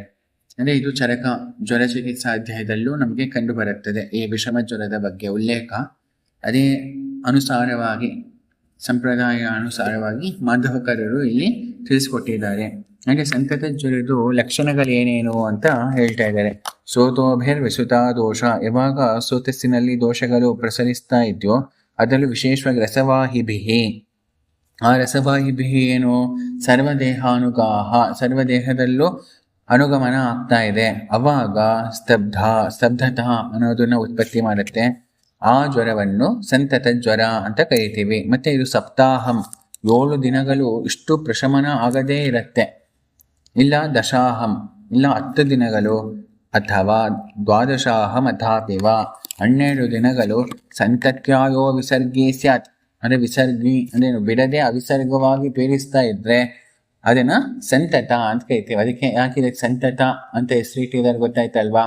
ಅಂದರೆ 7 ದಿನಗಳು ಅಥವಾ 10 ದಿನಗಳು ಅಥವಾ 12 ದಿನಗಳು ಸಂತತವಾಗಿ ಸಂತಾನಾರ್ಥಕವಾಗಿ ಸತತವಾಗಿ ಅರ್ಥ ಇರೋದ್ರಿಂದ ಇದನ್ನ ಸಂತತ ಜ್ವರ ಅಂತ ಕರಿತೀವಿ. ನೆಕ್ಸ್ಟ್ ಸತತ ಜ್ವರ ಅಂದ್ರೆ ಏನು? ಓಕೆನಾ. ಅನ್ಯೇ ದುಷ್ಕ ಅಂದರೆ ಏನು, ತೃತೀಯಕ ಚತುರ್ಥಕಗಳು ಅಂದರೆ ಏನು ಅಂತ ಹೇಳ್ತಾ ಹೋಗ್ತಾರೆ. ಅಹೋರಾತ್ರಿ ಸತತಕೋ ದೌಕಾಲವು ಅನುವರ್ತತೆ. ನೋಡಿ, ಅಹೋರಾತ್ರಿ ಈ 2 ಕಾಲಗಳಲ್ವಾ, ಅಹಸ್ಸು ರಾತ್ರಿ ಈ 2 ಕಾಲಗಳಲ್ಲಿ ಸತತವಾಗಿ ಇದ್ದಲ್ಲಿ ಅದು ಸತತಕ ಜ್ವರ ಅಂತ ಕರಿತೀವಿ. ಅನ್ಯೇ ದುಷ್ಕಸ್ತು ಅಹೋರಾತ್ರ ಏಕಕಾಲಂ ಪ್ರವರ್ತತೆ. ಅನ್ಯೇ ದುಷ್ಕ ಅಂದ್ರೇನು, ಅಹೋರಾತ್ರಿಗಳಲ್ಲಿ ಯಾವುದೋ ಒಂದು ಕಡೆ ಮಾತ್ರ ಇದ್ದಲ್ಲಿ, ಅಹಸ್ಸಲ್ಲಿ ಇರ್ಬೋದು ಅಥವಾ ರಾತ್ರಿಯಲ್ಲಿ ಇರ್ಬೋದು, ಅದನ್ನ ಅನ್ಯೇ ದುಷ್ಕ ಜ್ವರ ಅಂತ ಹೇಳುವಂಥದ್ದು. ತೃತೀಯಕ ಸ್ತುತಿ ಹನಿ ಅಂದರೆ ಇವತ್ತು ಜ್ವರ ಬಂದಿರತ್ತೆ, ನಾಳೆ ಇರೋದಿಲ್ಲ, ಮತ್ತೆ ನಾಡಿದ್ದು ಅಂದರೆ 3ನೇ ದಿನ ಬಂದಲ್ಲಿ ಅದನ್ನ ತೃತೀಯಕ ಜ್ವರ ಅಂತ ಕರಿತೀವಿ. ಚತುರ್ಥೇ ಹನಿ ಚತುರ್ಥಕಃ, ಇವತ್ತು ಬಂದಿರತ್ತೆ, ನಾಳೆ ನಾಡಿದ್ದು ಇರೋದಿಲ್ಲ, ಮತ್ತೆ 4ನೇ ದಿನ ಜ್ವರ ಬಂದಲ್ಲಿ ಅದನ್ನ ಚತುರ್ಥಕ ಜ್ವರ ಅಂತ ಹೇಳ್ತಾರೆ. ಕೇಚಿತ್ ಭೂತಾಭಿಷಂಗೋತ್ಥಂ ಬ್ರುವತೆ ವಿಷಮಜ್ವರಂ. ಒಬ್ಬೊಬ್ಬರ ಪ್ರಕಾರ ಭೂತಗಳಿಂದ ಆವೇಶ ಆಗಿದ್ದಲ್ಲಿ ಅವಾಗ ಈ ವಿಷಮ ಜ್ವರಗಳು ಬರುತ್ತೆ ಅಂತ ಹೇಳ್ತಾ ಇದ್ದಾರೆ. ಅದಕ್ಕೆ ಇಲ್ಲಿ ಕೇಚಿತ್ ಅಂತ ಪದ ಉಪಯೋಗಿಸಿರುವಂಥದ್ದು. ಆದರೆ ಆಚಾರ್ಯರ ಪ್ರಕಾರ ಸ್ಪಷ್ಟವಾಗಿ ಹೇಳ್ತಾ ಇದ್ದಾರೆ, ಅದು ದೋಷಗಳಿಂದಲೇ. ಅಂದರೆ ಒಬ್ಬೊಬ್ಬರ ಪ್ರಕಾರ ಅಭಿಮತ ಇದು ಇದೆ, ಅದಕ್ಕೋಸ್ಕರ ಅದನ್ನು ಬಿಡ್ತಾ ಇಲ್ಲ. ಅದನ್ನು ಹೇಳೋದ್ರ ಮುಖಾಂತರ ಅದು ಹೌದು ಅಂತ ಯಾವುದೋ ಒಂದು ಕೋಣದಿಂದ ಒಪ್ಕೊಂತ ಇದ್ದಾರೆ. ಅದನ್ನು ನಾವು ಯಾವತ್ತಿಗೂ ಮರಿಬಾರ್ದು ಅಂತ ಹೇಳ್ತಾ, ಕಪಪಿತ್ತ ತ್ರಿಕಗ್ರಾಹಿ ಪೃಷ್ಠಾನ್ ವಾತಕಪಾತ್ಮಕ ವಾತಪಿತ್ತ ಚಿರೋಗ್ರಾಹಿ ತ್ರಿವಿಧ ಸ್ಯಾತ್ ತೃತೀಯಕಃ ತ್ರಿವಿಧ ಸ್ಯಾತ್ ತೃತೀಯಕಃ. ಏನು ಈ ತೃತೀಯಕ ಜ್ವರ ಇತ್ತು ಅಂದರೆ ಇವತ್ತು ಜ್ವರ ಬಂದಿದೆ, ನಾಳೆ ಎಲ್ಲ ನಾಡಿದ್ದು ಜ್ವರ ಬರುತ್ತಲ್ವ. ಈ ತೃತೀಯಕ ಜ್ವರ ಅನ್ನೋದು ಮತ್ತೆ 3 ರೀತಿ ಇದೆ. ಏನೇನು ಅಂದರೆ ವಾತಪಿತ್ತ ಚಿರೋಗ್ರಾಹಿ, ವಾತಪಿತ್ತಜ ಜ್ವರ ಅದು. ಅದರಲ್ಲಿ ಏನಾಗುತ್ತೆ ಅಂದರೆ ಶಿರೋಗ್ರಾಹಿ, ತಲೆನ ಫುಲ್ಲು ತಲೆ ಇಟ್ಕೊಂಡಿದೆ ಅಂತ ಹೇಳ್ತಾರಲ್ವ, ಫುಲ್ಲು ತಲೆ ಇಟ್ಕೊಂಡಿರುತ್ತೆ. ಅದು ಯಾವುದರಿಂದ ಆಗಿರುತ್ತೆ, ವಾತಪಿತ್ತಗಳಿಂದ ಆಗಿರುತ್ತೆ ಅಂತ ಹೇಳ್ತಾ ಇದ್ದಾರೆ. ಆಯ್ತಾ. ನೆಕ್ಸ್ಟು ಕಪಪಿತ್ತ ತ್ರಿಕಗ್ರಾಹಿ, ಮತ್ತೆ ಕಪ ಮತ್ತು ಪಿತ್ತಗಳಿಂದ ತ್ರಿಕ ಅಂದರೆ ಕೆಳಗಡೆ ಇರುವಂತಹ ಸೊಂಟ ಭಾಗ ಫುಲ್ಲು ಇಟ್ಕೊಂಡಿರುತ್ತೆ. ಪೃಷ್ಠಾನ್ ವಾತಕಪಾತ್ಮಕ, ಇಡೀ ಪೃಷ್ಠಭಾಗ ಮೇಲೆ ಕೆಳಗಡೆ ಬೆನ್ನು ಪರಿಪೂರ್ಣವಾಗಿ ಇಟ್ಕೊಂಡಿದ್ರೆ ಅದು ವಾತಕಪಾತ್ಮಕ. ಇದೇ 3 ರೀತಿಯ ತೃತೀಯಕ ಜ್ವರಗಳು, ಗೊತ್ತಾಯ್ತಲ್ವಾ. ಕಪಪಿತ್ತ, ವಾತಕಫ ಮತ್ತೆ ವಾತಪಿತ್ತ. ಕಪಪಿತ್ತದಿಂದ ಏನಾಗುತ್ತೆ, ತ್ರಿಕಗ್ರಾಹಿ ಆಗತ್ತೆ. ವಾತಕಫಗಳಿಂದ ಪೃಷ್ಠಗ್ರಹ ಆಗತ್ತೆ, ಮತ್ತೆ ವಾತಪಿತ್ತದಿಂದ ಚಿರೋಗ್ರಹ ಆಗತ್ತೆ ಅಂತ ಹೇಳ್ತಾ ಇದ್ದಾರೆ. ಇನ್ನು ಚತುರ್ಥಕ ಜ್ವರ ಏನಿದೆಯೋ ಅದು 2 ರೀತಿ ಇದೆ, ದ್ವಿವಿಧಂ. ಅದಕ್ಕೆ ಚತುರ್ಥಕೋ ದರ್ಶಯತಿ ಪ್ರಭಾವಂ ದ್ವಿವಿಧಂ ಜ್ವರ. ಏನೇನು ಅಂದರೆ ಜಂಘಾಭ್ಯಾಂ ಶ್ಲೈಷ್ಮಿಕ ಪೂರ್ವಂ ಶಿರಸ್ಥೋ ಅನಿಲ ಸಂಭವ ಅಂತ ಹೇಳ್ತಾ ಇದ್ದಾರೆ. ಅಂದರೆ ಜಂಘಾಭ್ಯಾಂ ಅಂದರೆ ಪಿಂಡಿಕೋದ್ವೇಷ್ಟನ ಅಂತೇನಿದ್ದು ಆ ಜಂಘ ಪ್ರದೇಶ, ಆ ಕಾಲಿನ ಪ್ರದೇಶ ಫುಲ್ಲು ಇಟ್ಕೊಂಡಿರೋ ರೀತಿ ಆಗತ್ತೆ. ನೋಡಿ ಎಷ್ಟು ಸ್ಪೆಸಿಫಿಕ್ ಆಗಿದೆ ಸ್ಥಾನಗಳು. ಶಿರೋಗ್ರಾಹಿ ಆಯಿತು ಅಂದರೆ ಅದು ವಾತಪಿತ್ತ, ಪೃಷ್ಠ ಆಯಿತು ಅಂದರೆ ಅದು ವಾತಕಪ, ತ್ರಿಕ ಆಯಿತು ಅಂದರೆ ಅದು ಕಪಪಿತ್ತ ಅಂತ ಹೇಳಿ. ಓಕೆನಾ. ಈಗ ಜಂಘ ಗ್ರಹ ಆಗಿದೆ ಅಂದರೆ ಅದು ತೃತೀಯಕ ಜ್ವರ ಅಲ್ಲ, ಅದು ಚತುರ್ಥಕ ಜ್ವರ. ಮತ್ತೆ ಅದು ಯಾವುದರಿಂದ ಆಗತ್ತೆ ಅಂದರೆ ಶ್ಲೈಷ್ಮಿಕ ಅಂತ ಹೇಳ್ತಾ ಇದ್ದಾರೆ, ಅಂದರೆ ಕಫದಿಂದ ಆಗತ್ತೆ. ಮತ್ತೆ ಶಿರಸ್ತು ಅನಿಲ ಸಂಭವ, ಶಿರೋಗ್ರಹ ಆಗಿದೆ ಅಂದರೆ ಅದು ಅನಿಲದಿಂದ ಆಗ್ತಾ ಇದೆ ಚತುರ್ಥಕದಲ್ಲಿ. ಅದನ್ನು ಇಲ್ಲಿ ಸ್ಪಷ್ಟೀಕರಣ ಹೇಳ್ತಾ ಇದ್ದಾರೆ. ಈ ರೀತಿ ಹೇಳ್ತಾ, ವಿಷಮಜ್ವರ ಏವಾನ್ಯಶ್ ಚತುರ್ಥಕ ವಿಪರ್ಯಯ ತ್ರಯಃ ದ್ವಯಹಂ ಜ್ವರಯತಿ ಯಾದವಂತೆ ಚ ಮುಂಚತಿ ಅಂತ ಹೇಳಿ ನೆಕ್ಸ್ಟು ವಾತ ಬಲಾಸಕ ಜ್ವರ ಅಂದರೆ ಏನು ಅಂತ ತಿಳಿಸ್ಕೊಡ್ತಾ ಇದ್ದಾರೆ. ನಿತ್ಯಂ ಮಂದಜ್ವರೋ ರೂಕ್ಷಃ ಶೂನಕಸ್ತೇನ ಸೀದತಿ ಸ್ತಬ್ಧಾಂಗ ಶ್ಲೇಷ್ಮ ಭೂಯಿಷ್ಟೋ ಭವೇದ್ ವಾತಬಲಾಸಕಿ ಭವೇದ್ ವಾತಬಲಾಸಕಿ ಅಂತ ಹೇಳ್ತಾ ಇದ್ದಾರೆ. ಅಂದರೆ ಏನಪ್ಪ ಇದು ವಾತಬಲಾಸಕ ಜ್ವರ ಅಂದರೆ, ನಿತ್ಯಂ ಯಾವಾಗಲೂ ಮಂದಜ್ವರೋ ಅಂದರೆ ಯಾವಾಗಲೂ ಮೈ ಬಿಸಿ ಇದ್ದೇ ಇರತ್ತೆ, ಫುಲ್ ಬಿಸಿ ಅಲ್ಲ, ಏನೋ ಬೆಚ್ಚಗಿದ್ದೇ ಇರತ್ತೆ. ಮಂದಜ್ವರೋ ರೂಕ್ಷಃ, ಫುಲ್ಲು ಚರ್ಮ ಎಲ್ಲ ರೂಕ್ಷವಾಗಿರತ್ತೆ. ಶೂನಕಸ್ತೇನ ಸೀದತಿ, ಸ್ತಬ್ಧಾಂಗ ಅಂಗಗಳೆಲ್ಲ ಫುಲ್ಲು ಸ್ತಬ್ಧವಾಗಿರುತ್ತೆ. ಮತ್ತು ಶ್ಲೇಷ್ಮ ಭೂಯಿಷ್ಟೋ, ಅದನ್ನು ವಾತಬಲಾಸಕ ಜ್ವರ. ಇಲ್ಲಿ ಬಲಾಸಕ ಅಂದರೆ ಏನೋ ಯಾವಾಗಲೂ ಪಾಠ ಮಾಡ್ತಾ ಇದ್ದೀನಲ್ಲ, ಬಲಾಸಕ ಅಂದರೆ ಸಿಂಘಾನಕ, ಸ್ಟಿವನ ಮಾಡುವಂಥದ್ದು ಅದು. ಅದಕ್ಕೆ ಶ್ಲೇಷ್ಮ ಭೂಯಿಷ್ಟೋ ಅಂತ ಹೇಳ್ತಾ ಇದ್ದಾರೆ. ಗೊಣ್ಣೆ ಅಲ್ವಾ, ಮತ್ತು ಉಗಿಯುವಂತಹ ಕಫ ಅಂತ ಲೌಕಿಕವಾಗಿ ಹೇಳ್ತಾರೆ, ಲೋಕಲ್ ಆಗಿ ಅಲ್ವಾ, ಅದನ್ನು ವಾತಬಲಾಸಕ ಜ್ವರ ಅಂತ ಹೇಳ್ತಾ ಇರುವಂಥದ್ದು. ಇದಾದ್ಮೇಲೆ ಪ್ರಲೇಪಕ ಜ್ವರ. ನೋಡಿ, ಇದೆಲ್ಲ ವಿಶೇಷ ಜ್ವರಗಳು, ಚರಕದಲ್ಲಿ ಕಂಡು ಬರೋದಿಲ್ಲ ಇದೆಲ್ಲ. ಇಲ್ಲಿ ವಿಶೇಷವಾಗಿ ಮಾಧವಿ ನಿಧಾನದಲ್ಲಿ ಆಚಾರ್ಯರು ನಮಗೆ ಜ್ಞಾನ ಕೊಡ್ತಾ ಇರುವಂಥದ್ದು.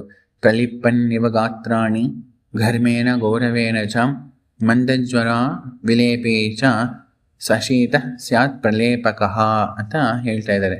ಪ್ರಲೇಪಕ ಜ್ವರ ಅಂದ್ರೆ ಏನು ಅಂದರೆ ಪ್ರಲಿಪ್ಪನ್ನಿವ ಗಾತ್ರಾಣಿ, ಫುಲ್ಲು ಗಾತ್ರ ಎಲ್ಲ ಏನೋ ಲೇಪ ಹಚ್ಚಿರೋ ರೀತಿ ಇರುತ್ತೆ. ಮತ್ತು ಗೌರವೇಣ ಚ ಫುಲ್ಲು ಭಾರ ಇರುತ್ತೆ. ಮಂದಜ್ವರೋ ವಿಲೇಪಿ ಚ, ಇಲ್ಲೂ ಅಷ್ಟೇ ಮಂದಜ್ವರ ಬೆಚ್ಚಗಿದ್ದೇ ಇರುತ್ತೆ. ಸಶೀತಃ ಮತ್ತು ತಣ್ಣಗೂ ಇರುತ್ತೆ. ಓಕೆ, ಸಾತ್ ಪ್ರಲೇಪಕ, ಇದನ್ನು ಪ್ರಲೇಪಕ ಜ್ವರ ಅಂತ ಹೇಳ್ತಾರೆ.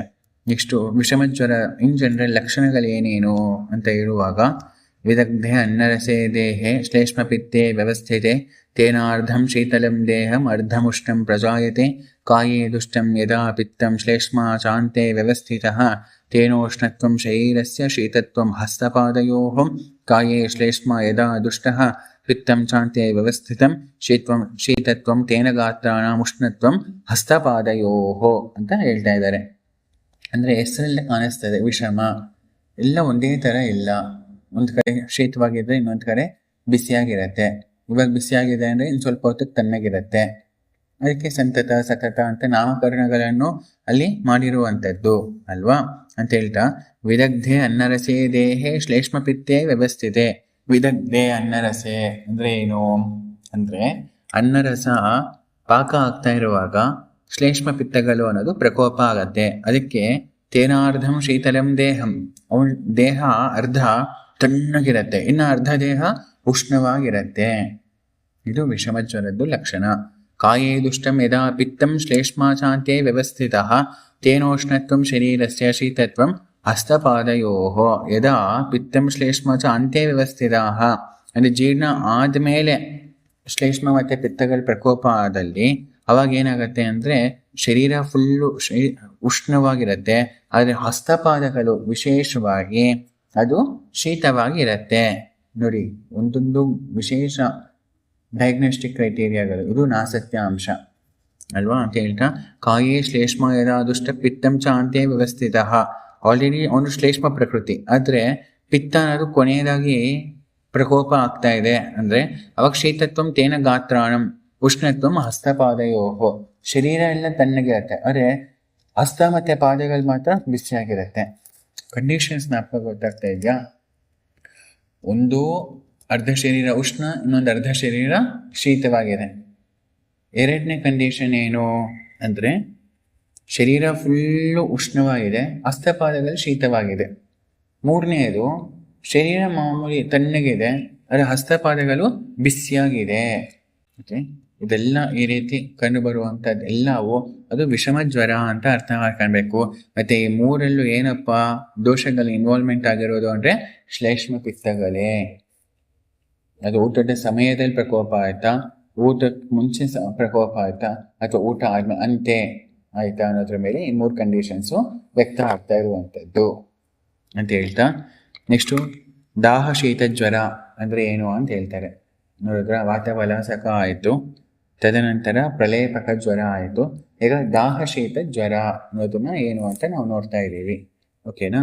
ಸೊ ತ್ವಕ್ಸ್ಥೋ ಶ್ಲೇಷ್ಮಾನಿಲೋ ಶೀತಂ ಆದೋ ಜನಯತೋ ಜ್ವರೆ ತಯೋ ಪ್ರಶಾಂತಯೋ ಪಿತ್ತಂ ಅಂತೆ ದಾಹಂ ಕರೋತಿ ಚ ಕರೋತ್ಯಾದೋ ತದಾ ಪಿತ್ತಂ ತ್ವಕ್ಸ್ಥಂ ದಾಹಮತೀವ ಚ ತಸ್ಮಿನ್ ಪ್ರಶಾಂತೆ ತ್ವತಿರೌ ಕುರುತ ಶೀತಮಂತತಃ ದ್ವಾವೇತೌ ದಾಹಶೀತಾದಿಜ್ವರೌ ಸಂಸರ್ಗಜೌ ಸ್ಮೃತೌ ದಾಹಪೂರ್ವಸ್ಥಯೋ ಕಷ್ಟ ಕೃಚ್ಛಸಾಧ್ಯತಮಶ್ಚ ಸಹ ಅಂತ ಹೇಳ್ತಾ ಇದ್ದಾರೆ. ಅಂದರೆ ದಾಹಶೀತ ಜ್ವರ ಅಂದ್ರೆ ಏನು? ತ್ವಕ್ಸ್ಥೋ ಶ್ಲೇಷ್ಮ ಅನಿಲವು. ನೋಡಿ, ಇಷ್ಟೊತ್ತು ನಾವು ಮಾತಾಡಿದ್ದು ಶ್ಲೇಷ್ಮ ಪಿತ್ತಗಳು, ಈಗ ಶ್ಲೇಷ್ಮ ಅನಿಲಗಳನ್ನ ಮಾತಾಡ್ತಾ ಇದ್ದೀವಿ. ಯಾವಾಗ ತ್ವಕ್ಕಿನಲ್ಲಿ ಶ್ಲೇಷ್ಮ ಅನಿಲಗಳು ಪ್ರಕೋಪ ಆಗಿರುತ್ತೋ ಅವಾಗ ಶೀತಮಾದೋ ಜನಯತೋ ಜ್ವರೆ, ಫಸ್ಟು ಶೀತ ಅನ್ನೋದಾಗತ್ತೆ, ಅಂತ ನರಗೋದಾಗ್ಲಿ ತಣ್ಣಗಿರುವಂಥದ್ದಾಗಲಿ ಆಗತ್ತೆ. ತಯೋ ಪ್ರಶಾಂತಯೋ ಪಿತ್ತಂ ಅಂತೆ ದಾಹಂ ಕರೋತಿ ಚ, ಇದೆರಡು ಪ್ರಶಮನ ಆದಮೇಲೆ ಏನಾಗುತ್ತೆ ಅಂದರೆ ಪಿತ್ತ ಪ್ರಕೋಪ ಆಗುತ್ತೆ, ಅದರಿಂದ ದಾಹ ಅನ್ನೋದು ಉತ್ಪತ್ತಿ ಆಯಿತು. ನೋಡೋದ, ಶೀತನೂ ಇದೆ, ದಾಹನೂ ಉತ್ಪತ್ತಿ ಆಗ್ತದೆ. ಅದಕ್ಕೆ ಈ ಜ್ವರದ ಹೆಸರೇನು? ದಾಹ ಶೀತ ಜ್ವರ ಅಂತ ಹೆಸರು ಅಂತ ಹೇಳ್ತಾ, ಕರೋತಿ ಆದೌ ತಥಾ ಪಿತ್ತಂ ತ್ವಕ್ಸ್ಥಂ ದಾಹಮತೀವ ಚ. ಅದೇ ಉಲ್ಟಾ ಏನಪ್ಪ ಅಂದರೆ ಆದೌ ಪ್ರಾರಂಭದ ದಿಶೆಯಲ್ಲಿ ತ್ವಕ್ಸ್ಥವು ಪಿತ್ತ ಅತೀವವಾಗಿ ಪ್ರಕೋಪ ಆಗಿದ್ದಲ್ಲಿ ಅದು ಪ್ರಶಾಂತ ಆದ್ಮೇಲೆ ಇತರವು ಅಂದ್ರೆ ಯಾವುದು, ಕಫ ಮತ್ತೆ ಅನಿಲ ಅಥವಾ ವಾತ ಇದೆರಡು ಪ್ರಕೋಪ ಆಗುತ್ತೆ, ಅವಾಗ ಶೀತ ಅನ್ನೋದು ಉತ್ಪತ್ತಿ ಆಗತ್ತೆ. ನೋಡಿದ್ರ, ಅದಕ್ಕೆ ಇದೂ ದಾಹ ಶೀತ. ಮತ್ತೆ ನೋಡಿ 3 ಕಂಡೀಷನ್ಸ್ ಉತ್ಪತ್ತಿ ಆಗ್ತದೆ. ದ್ವಾವೇತೋ ದಾಹ ಶೀತಾದಿ ಜ್ವರೋ ಸಂಸರ್ಗಜೋ ಸ್ಮೃತೋ ದಾಹಪೂರ್ವಸ್ಥಯೋ ಕಷ್ಟ. ಇದ್ರ ಇವಾಗ ಯಾವುದು ಕಷ್ಟ ಸಾಧ್ಯ, ಯಾವುದು ಸುಖ ಸಾಧ್ಯ ಅಂತ ಹೇಳ್ತಾರೆ. ದಾಹಪೂರ್ವಸ್ಥಯೋ ಕಷ್ಟ, ಫಸ್ಟ್ ದಾಹ ಬರುತ್ತಲ್ವ, ಆಮೇಲೆ ಶೀತ ಆಗತ್ತಲ್ವ, ಅದು ತುಂಬಾ ಕಷ್ಟ.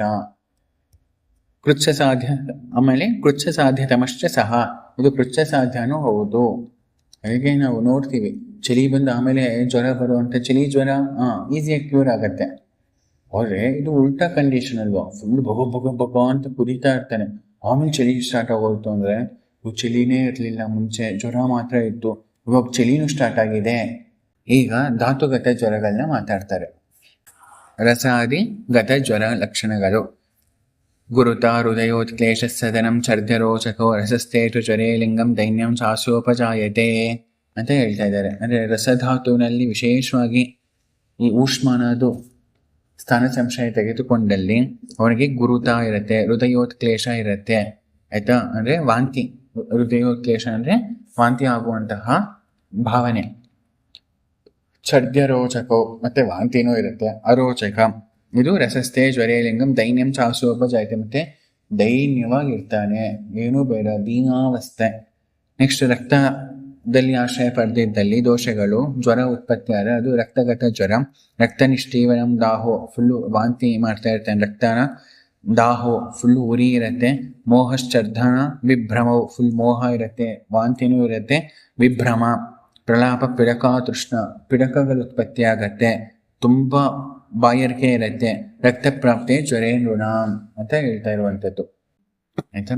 ಈಗ ಒಂದು ಪ್ರಶ್ನೆ ಬರುತ್ತೆ, ಏನು ಅಂದ್ರೆ ವಿಷಮ ಜ್ವರ ಮತ್ತೆ ಧಾತುಗತ ಜ್ವರಕ್ಕೆ ಏನು ವ್ಯತ್ಯಾಸ?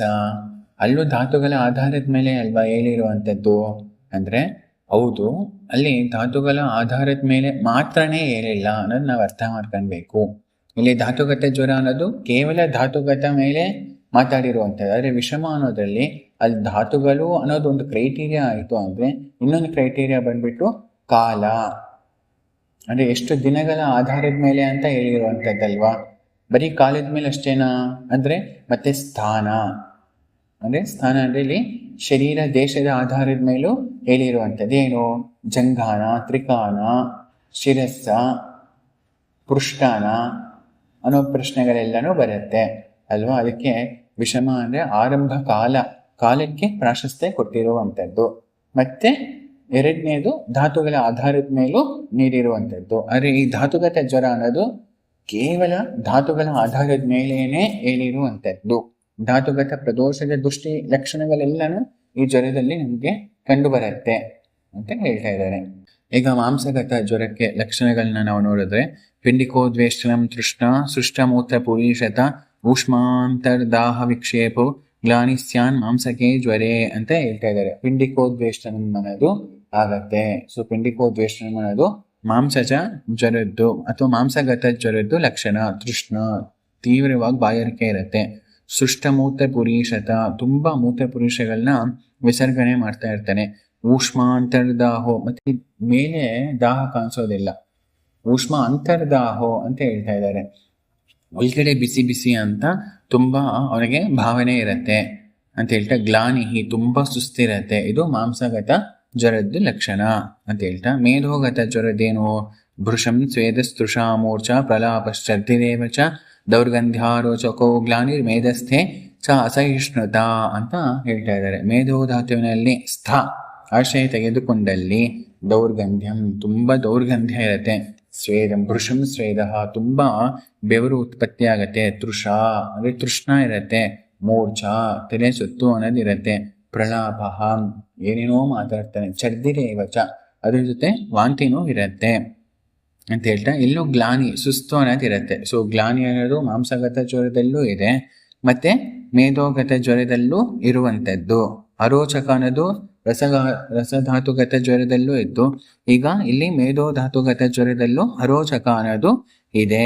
ಇದೆಲ್ಲ ನಾವು ಗಮನಿಸಬೇಕಾಗಿರುವಂಥದ್ದು. ಯಾಕೆಂದರೆ ವ್ಯವಚ್ಛೇದಕ ನಿಧಾನಗಳು ಇದೆಲ್ಲ ನಮಗೆ ಅತ್ಯಂತ ಪ್ರಾಶಸ್ತ್ಯ ವಹಿಸುತ್ತೆ. ಇದು ಯಾವುದು ಅಂತ ನಾಸತ್ಯ ಮಾಡಬೇಕಾಗತ್ತಲ್ವಾ. ವ್ಯಾಧಿ ವಿನಿಶ್ಚಯ ಮಾಡಬೇಕು ಅಂದರೆ ಯಾವುದ್ಯಾವ್ದು ಎರಡೆರಡು ಲಕ್ಷಣಗಳು ಎರಡು ಕಡೆ ಇದೆಯೋ ಅದನ್ನೆಲ್ಲನೂ ಒಂದು ಕಡೆ ಕೇಂದ್ರೀಕರಣ ಮಾಡಿ ನಾವು ಅರ್ಥ ಮಾಡ್ಕೊಳ್ಬೇಕು. ಆವಾಗಲೇ ನಮ್ಮ ಸ್ಮೃತಿಯಲ್ಲೂ ಇರುತ್ತೆ, ವ್ಯಾಧಿ ವಿನಿಶ್ಚಯ ಮಾಡೋದಕ್ಕೂ ಸಹಾಯ ಆಗತ್ತೆ ಅಂತ ಹೇಳ್ತಾ, ಇನ್ನು ಅಸ್ಥಿಗತ ಜ್ವರದಲ್ಲಿ ಏನು ಭೇದೋ ಸ್ನಾಂ ಕೂಜನಂ ಶ್ವಾಸೋ ವಿರೇಕಶ್ಚರ್ಧಿರೇವ ಚ ವಿಕ್ಷೇಪಣಂಚ ಗಾತ್ರಾಣಂ ಏತದ್ ಅಸ್ಥಿಗತಂ ಜ್ವರೇ ಅಂತ ಹೇಳ್ತಾ ಇದ್ದಾರೆ. ಭೇದೋ ಸ್ನಾಂ ಅಸ್ಥಿಗಳೆಲ್ಲ ಪುಡಿ ಪುಡಿ ಆಗೋಂಗೆ ಮುರಿದೋಗೋಂಗೆ ಆಗತ್ತೆ. ಕೂಜನಂ ಶ್ವಾಸೋ, ಆ ಶ್ವಾಸದಲ್ಲಿ ಕೂಜನ ಅಂದರೆ ಪಾರಾವತೈವ ಕೂಜನ ಅನ್ನೋ ರೀತಿ ಆ ಕೂಜನ ಇರುತ್ತೆ. ಯಾವ ರೀತಿ ಪಾರಿವಾಳ ಅಂತ ಆಗತ್ತೋ ಹಂಗೆ ಆ ಶ್ವಾಸ ಅಂತ ಇದು ಮಾಡ್ತಾರೆ ಅಂತ. ಸೊ ಕೂಚನಂ ಶ್ವಾಸೋ ಹಂಗೆ ಅಲ್ವಾ ಪಾರಿವಾಳಗಳೆಲ್ಲ ಮಾಡುವಂಥದ್ದು. ಅದಕ್ಕೆ ವಿರೇಕಶ್ಚರ್ಧಿರೇವಚ, ಕೆಳಗಡೆ ಅತಿಸಾರನೂ ಆಗ್ತಾ ಇರುತ್ತೆ, ಮೇಲೆ ವಾಂತಿನೂ ಆಗ್ತಾ ಇರತ್ತೆ. ವಾಂತಿ ಭೇದಿ ಎರಡೂ ಹೇಳ್ತಾರೆ. ಅದು ಅಸ್ಥಿಗತ ಜ್ವರ ಮತ್ತೆ ಮಾತಾಡುವಂಥದ್ದು. ನೆಕ್ಸ್ಟು ಮಜ್ಜಾಗತದ್ದೇನು ತಮ ಪ್ರವೇಶನಂ, ಅವನಿಗೆ ಫುಲ್ಲು ಕಣ್ಣು ಕತ್ಲಾಗೋಗತ್ತೆ, ಅದು ತಮ ಪ್ರವೇಶನಂ. ಹಿಕ್ಕ ಕಾಸಹ, ಇಕ್ಕ ಬಿಕ್ಕಲಿಕೆ ಇರತ್ತೆ, ಕಾಸ ಕೆಮ್ಮು, ಶೈತ್ಯಂ ವಮಸ್ತತಃ ಫುಲ್ಲು ಚಳಿ ಆಗ್ತಾ ಇರತ್ತೆ, ವಮಿಹಿ ವಾಂತಿ ಅನ್ನೋದು ಇರತ್ತೆ. ಅಂತರ್ದಾಹೋ ಮಹಾಶ್ವಾಸೋ ಮರ್ಮಚ್ಛೇದಶ್ಚ ಮಜ್ಜಗೆ. ಅಂತರ್ದಾಹೋ ಅಲ್ಲಿ ನೋಡಿದ್ವಿ, ಮಾಂಸಗತ ಜ್ವರದಲ್ಲೂ ಅಂತರ್ದಾಹೋ ಇತ್ತು, ಮೇದು ಅಥವಾ ಮಜ್ಜೋಗತ ಜ್ವರದಲ್ಲೂ ಅಂತರ್ದಾಹ ಅನ್ನೋದು ಇದೆ. ಅಸ್ಥಿಗತ ಜ್ವರದಲ್ಲಿ ಶ್ವಾಸ ಅಷ್ಟೇ ಇತ್ತು, ಆದರೆ ಮಜ್ಜಾಗತ ಜ್ವರದಲ್ಲಿ ಮಹಾಶ್ವಾಸ ಅಂತ ಹೇಳ್ತಾ ಇದ್ದಾರೆ. ಇಲ್ಲಿ ಎರಡು ಅರ್ಥಗಳು ಇದೆ. ತೀವ್ರವಾಗಿ ಶ್ವಾಸ, ಹೌದು, ಶ್ವಾಸದಲ್ಲೇ ಒಂದು ಭೇದ ಮಹಾಶ್ವಾಸ, ತಮಕ ಶ್ವಾಸ, ಚಿನ್ನ ಶ್ವಾಸ, ಊರ್ಧ್ವ ಶ್ವಾಸ, ಪ್ರಥಮಕ ಶ್ವಾಸ, ಸಂತಮಕ ಶ್ವಾಸ, ಕ್ಷುದ್ರ ಶ್ವಾಸ ಅಂತೆಲ್ಲ ಭೇದಗಳಿರುವಂಥದ್ದು. ಆ ಮಹಾಶ್ವಾಸ ಅನ್ನೋದು ಇಲ್ಲಿ ಅರ್ಥ ಮಾಡ್ಕೊಳ್ಬೇಕು. ಅಂದರೆ ಮಜ್ಜಾಗತ ಅನ್ನೋದು ಅಸಾಧ್ಯ, ಯಾಕೆಂದರೆ ಮಹಾಶ್ವಾಸ ಅಸಾಧ್ಯ. ಓಕೆನಾ ಅಂತ ಹೇಳ್ತಾ ಮರ್ಮಛೇದ ನೋಡಿ, ಮರ್ಮವೇ ಛೇದನ ಆಗತ್ತಂತೆ. ಇದು ಅಂದರೆ ಯೋಚನೆ ಮಾಡಿ ಎಷ್ಟು ತೀವ್ರವಾಗಿದೆ, ಸೀರಿಯಸ್ ಕಂಡೀಷನ್ನು ಮಜ್ಜಾಗತ ಜ್ವರ ಅಂತ ಹೇಳ್ತಾ, ಈಗ ಶುಕ್ರಗತ ಜ್ವರಕ್ಕೆ ಹೋಗೋಣ. ಮರಣಂ ಪ್ರಾಪ್ನುಯ ತತ್ರ, ಇನ್ನು ಶುಕ್ರದಲ್ಲಿ ಏನಾದ್ರು ಜ್ವರ ಆಶ್ರಯ ತೆಗೆದುಕೊಂಡು ಅಂದರೆ ಮರಣ ಅನ್ನೋದು ನಿಶ್ಚಿತ. ಮರಣಂ ಪ್ರಾಪ್ನುಯ ತತ್ರ ಶುಕ್ರಸ್ಥಾನಗತೆ ಜ್ವರೆ ಶೇಪಸ ಸ್ತಬ್ಧತಾ ಮೋಕ್ಷ. ಶುಕ್ರಸ್ಯತು ವಿಶೇಷತಃ ಅಲ್ಲಿ ಶೇಪ ಮೇಢ್ರ ಸ್ತಬ್ಧ ಆಗೋಗುತ್ತೆ, ಮತ್ತೆ ಮೋಕ್ಷ ಶುಕ್ರಸ್ಯತು ವಿಶೇಷತಃ ಶುಕ್ರ ಅನ್ನೋದು ಮೋಕ್ಷ ಆಗ್ಬಿಟ್ಟು ಪ್ರಾಣನೂ ಹೊಟ್ಟೋಗತ್ತೆ ಅಂತ ಹೇಳ್ತಾರೆ. ರಸರಕ್ತಾಶ ಇವಾಗ ಸಾಧ್ಯತ್ವ ಹೇಳ್ತಾರೆ. ರಸರಕ್ತಾಶಿರ ಸಾಧ್ಯ ನೋಡಿ, ರಸ ರಕ್ತದಲ್ಲಿ ಆಶ್ರಯ ಆಗಿರೋದು ಸಾಧ್ಯ. ಮಾಂಸ ಮೇಧೋಗತಶ್ಚ ಯಹ ಅಸ್ಥಿ ಮಜ್ಜಗತ ಕೃಚ್ರೋ ನೋಡಿ, ಅಂದರೆ ರಸ ರಕ್ತ ಮಾಂಸ ಮೇಧ ಈ 4 ಧಾತುಗಳಲ್ಲೂ ಆಶ್ರಯ ತೆಗೆದುಕೊಂಡಿರುವಂಥದ್ದು. ಯಹ ಜ್ವರ ಸಾ ತು ಸಾಧ್ಯ, ಅದು ಸಾಧ್ಯವೇ. ಅಸ್ಥಿ ಮಜ್ಜಗತಗಳು ಕೃಚ್ರ ನೋಡಿದ್ರ, ಅದಕ್ಕೆ ಮಜ್ಜಗತ ಅನ್ನೋದು ಕೃಚ್ಛ ಸಾಧ್ಯ, ಯಾಕಂದರೆ ಮಹಾಶ್ವಾಸ ಇದೆ. ಶುಕ್ರಸ್ಥಾನಸ್ತು ನ ಸಿದ್ಧ್ಯತೆ ಅಂದರೆ ಅಸಾಧ್ಯ. ಇನ್ನು ಪ್ರಾಕೃತ ವೈಕೃತ ಜ್ವರಗಳನ್ನ ಹೇಳ್ಕೊಡ್ತಾ ಇದ್ದಾರೆ. ಉದಿಚಾರಕ ಚಿಕಿತ್ಸಾ ಸ್ಥಾನ 3ನೇ ಅಧ್ಯಾಯದಲ್ಲೂ ನಮಗೆ ಹೇಳಿರುವಂಥದ್ದು. ವರ್ಷ ಶರದ್ ವಸಂತೇಶೋ ವಾತಾತ್ಯೈ ಪ್ರಾಕೃತ ಕ್ರಮಾತ ವೈಕೃತೋನ್ಯ ಸ ದುಸ್ಸಾಧ್ಯ ಪ್ರಾಕೃತಶ್ಚ ಅನಿಲೋದ್ಭವ. ವರ್ಷಾಸು ಮಾರುತೋ ದುಷ್ಟ ಪಿತ್ತಶ್ಲೇಷ್ಮಾನ್ವಿತೋ ಜ್ವರಂ ಕುರ್ಯಾತ್ ಪಿತ್ತಂಚ ಶರದಿ ತಸ್ಯ ಚಾನುಬಲ ಕಪಃ ತತ್ಪ್ರಕೃತ್ಯ ವಿಸರ್ಗಾಚ್ಚ ತತ್ರ ನಾನಾಶನಾದ್ಭಯಂ ಕಪೋ ವಸಂತೆ ತಮಪಿ ವಾತಪಿತ್ತಂ ಭವೇದನು ಕಾಲೇ ಯಥಾ ಸ್ವಂ ಸರ್ವೇಷಾಂ ಪ್ರಕೃತಿರ್ವೃದ್ಧಿರೇವ ವಾ ಇದಾನೋಕ್ತಾನುಪಶಯೋ ವಿಪರೀತೋಪಶಯತ ಅಂತ ಹೇಳ್ತಾ ಇದ್ದಾರೆ. ಅಂದರೆ ಪ್ರಾಕೃತವಾಗಿ ಶರದ್ ಋತುವಿನಲ್ಲಿ ಲೋಕದಲ್ಲಿರುವಂಥ ಜನರಲ್ಲಿ ಪಿತ್ತ ಅನ್ನೋದು ಪ್ರಕೋಪ ಆಗುತ್ತೆ, ಅದಕ್ಕೆ ಅಲ್ಲಿ ಜ್ವರ ಅನ್ನೋದು ಉತ್ಪತ್ತಿ ಆಗುತ್ತೆ. ಅದು ಪಿತ್ತಜ ಜ್ವರ, ಅದು ಪ್ರಾಕೃತ ಜ್ವರ ಅಂತ ಹೇಳ್ತಾ ಇದ್ದಾರೆ. ಇನ್ನು ವಸಂತ ಋತುವಿನಲ್ಲಿ ಕಫ ಅನ್ನೋದು ಪ್ರಕೋಪ ಆಗುತ್ತೆ, ಅದಕ್ಕೆ ಕಫಜ ಜ್ವರ ಅನ್ನೋದು ಉತ್ಪತ್ತಿ ಆಗುತ್ತೆ, ಅದೂ ಪ್ರಾಕೃತ ಜ್ವರವೇ ಅಂತ ಹೇಳಿ. ಇನ್ನು ವರ್ಷಾಕಾಲದಲ್ಲಿ ವಿಶೇಷವಾಗಿ ವಾತ ಪ್ರಕೋಪ ಆಗುತ್ತೆ, ಆವಾಗ ವಾತದಿಂದ ಬರುವಂಥದ್ದು ಪ್ರಾಕೃತ ಜ್ವರ ಅಂತ ಹೇಳೋದಕ್ಕಾಗಲ್ಲ, ಅದು ತೀವ್ರವಾಗಿರೋದಕ್ಕೋಸ್ಕರ ಅದು ವಿಕೃತ ಜ್ವರ ಅಂತ ನಾವು ಪರಿಗಣನೆ ಮಾಡಬೇಕು. ಯಾಕಂದರೆ ಆಶುಕಾರಿತ್ವಾತ್ ಮತ್ತು ಯೋಗವಾಹಿತ್ವಾತ್ ಅಂತ ಹೇಳ್ತಾ ಇದ್ದಾರೆ. ಯೋಗವಾಹ ಪರಂ ವಾಯು ಸಂಯೋಗಾದ್ ಉಭಯಾರ್ಥಕೃತ ದಾಹಕೃತ್ ತೇಜಸಾಯುಕ್ತ ಶೀತಕೃತ್ ಸೋಮ ಸಂಶಯ ಅಂತ ಹೇಳೋ ರೀತಿ ಅದು ವಾತಕ್ಕೆ ಕೊಟ್ಟಿರುವಂತಹ ಪ್ರಾಶಸ್ತ್ಯ. ಅದಕ್ಕೆ ಮತ್ತೆ ಇವಾಗ ಇದೆಂಗೆ ಏನಾದರೂ ಔಷಧಿಗಳು ತೊಗೊಳ್ಬೇಕಂದ್ರೆ ಏನೂ ಇಲ್ವಂತೆ. ನಿಧಾನೋಕ್ತಾನುಪಶಯೋ ನಿಹಿತ. ಆ ನಿಧಾನಗಳು ಮತ್ತೆ ಪಿತ್ತಕರ ಆಗಿರುವಂಥದ್ದನ್ನೇ ಸೇವನೆ ಮಾಡಿದ್ರೆ ಶರೀರ ಋತುವಿನಲ್ಲಿ ಅದು ಉಪಶಯ ಕೊಡೋದಿಲ್ಲ, ಅನುಪಶಯ ಆಗುತ್ತೆ. ಅದೇ ವಿಪರೀತವಾಗಿರುವಂಥದ್ದನ್ನ ಸೇವನೆ ಮಾಡಿದ್ರೆ ಉಪಶಯ ಆಗುತ್ತೆ. ಅದೇ ರೀತಿ ಕಫಕ್ಕೆ ವಿಪರೀತ ಕೊಟ್ಟುವಂಥದ್ದು ಉಪಶಯ, ಅನುಪಸೇವನೆ ಮಾಡಿದ್ರೆ ಅದು ಉಪಶಯ ಅಲ್ಲ, ಅದು ಅನುಪಶಯ ಅಂತ ಹೇಳ್ತಾ ಇರುವಂಥದ್ದು. ಇದಾದ್ಮೇಲೆ ಅಂತರ್ವೇಗ ಮತ್ತೆ ಬಹಿರ್ವೇಗ ಜ್ವರಗಳು ಅಂತ ಎರಡನೇ ವಿಭಜನೆ ಜ್ವರದ್ದು. ನೋಡಿ, ಜ್ವರ ಕ್ಲಾಸಿಫಿಕೇಶನ್ ದೊಡ್ಡದು. ಇದು ಬೇದಾಹಿ ಭೇದ್ಯ ಮನ್ಯತಾ ಭಿನ್ನತೆ ಅನ್ನೋ ಸೂತ್ರನ ನಾವು ಇಲ್ಲಿ ಮರಿಬಾರದು ಅಲ್ವಾ. ಅಷ್ಟೋ ಜ್ವರಾಹ ಸರಿ, ಮತ್ತೆ ಆಗಂತುಜದಲ್ಲಿ 4, ಅದಾದ್ಮೇಲೆ ಪ್ರಾಕೃತ ವೈಕೃತ, ಆಮೇಲೆ ವಾತಬಲಾಸಕ, ದಾಹ ಶೀತ ಜ್ವರಗಳು, ಧಾತುಗತ ಜ್ವರಗಳು, ರಸಾದಿ ಶುಕ್ರಾಂತವರೆಗೂ ಧಾತುಗತ ಜ್ವರಗಳು, ಮತ್ತೆ ವಿಷಮ ಜ್ವರ. ಆ ವಿಷಮ ಜ್ವರದಲ್ಲಿ ಮತ್ತೆ 5 ಥರ. ಗೊತ್ತಾಗ್ತಾ ಇದೆಯಾ? ಇಷ್ಟೆಲ್ಲ ಆದ್ಮೇಲೆ ಈಗ ಅಂತರ್ವೇಗ ಬಹಿರ್ವೇಗ ಅಂತ ಮತ್ತೊಂದು ವಿವಿಧ ಜ್ವರವನ್ನ ಮಾತಾಡ್ತಾ ಇದ್ದಾರೆ ಆಚಾರ್ಯರು. ಅಂತರ್ದಾಹೋ ಅಧಿಕಸ್ತೃಷ್ಣ ಪ್ರಲಾಪ ಶ್ವಸನಂ ಭ್ರಮಃ ಸಂಧ್ಯಸ್ತಿಶೂಲಂ ಅಸ್ವೇದೋ ದೋಷವರ್ಚೋ ವಿನಿಗ್ರಹಃ ಅಂತರ್ವೇಗಸ್ಯ ಲಿಂಗಾನಿ ಜ್ವರಸ್ಯೇತಾನಿ ಲಕ್ಷಯೇತ ಸಂತಾಪೋ ಯದಿಕೋ ವಾಯುಸ್ತೃಷ್ಣಾದೀನಾಂಚ ಮಾರ್ಧವಂ ಬಹಿರ್ವೇಗಸ್ಯ ಲಿಂಗಾನಿ ಸುಖ ಸಾಧ್ಯತ್ವಮೇವ ಚ ಅಂತ ಹೇಳ್ತಾ ಇರುವಂಥದ್ದು ಆಯ್ತಾ. ಅಂದರೆ ಅಂತರ್ವೇಗ ಅಂದ್ರೆ ಏನು? ಅಂತರ್ದಾಹೋ ಅಧಿಕಸ್ತೃಷ್ಣ, ಒಳಗಡೆನೇ ದಾಹ ಇರುತ್ತೆ ಮತ್ತೆ ಅತ್ಯಂತ ತೃಷ್ಣ ಇರುತ್ತೆ. ಪ್ರಲಾಪ, ಏನೇನೋ ಮಾತಾಡ್ತಾ ಇರ್ತಾನೆ. ಶ್ವಸನಂ ಭ್ರಮಃ, ಉಸಿರಾಟದಲ್ಲಿ ಸ್ವಲ್ಪ ಏರುಪೇರು ಇರುತ್ತೆ. ಭ್ರಮಃ, ತಲೆ ಸುತ್ತುವಂಥದ್ದು ಇರುತ್ತೆ.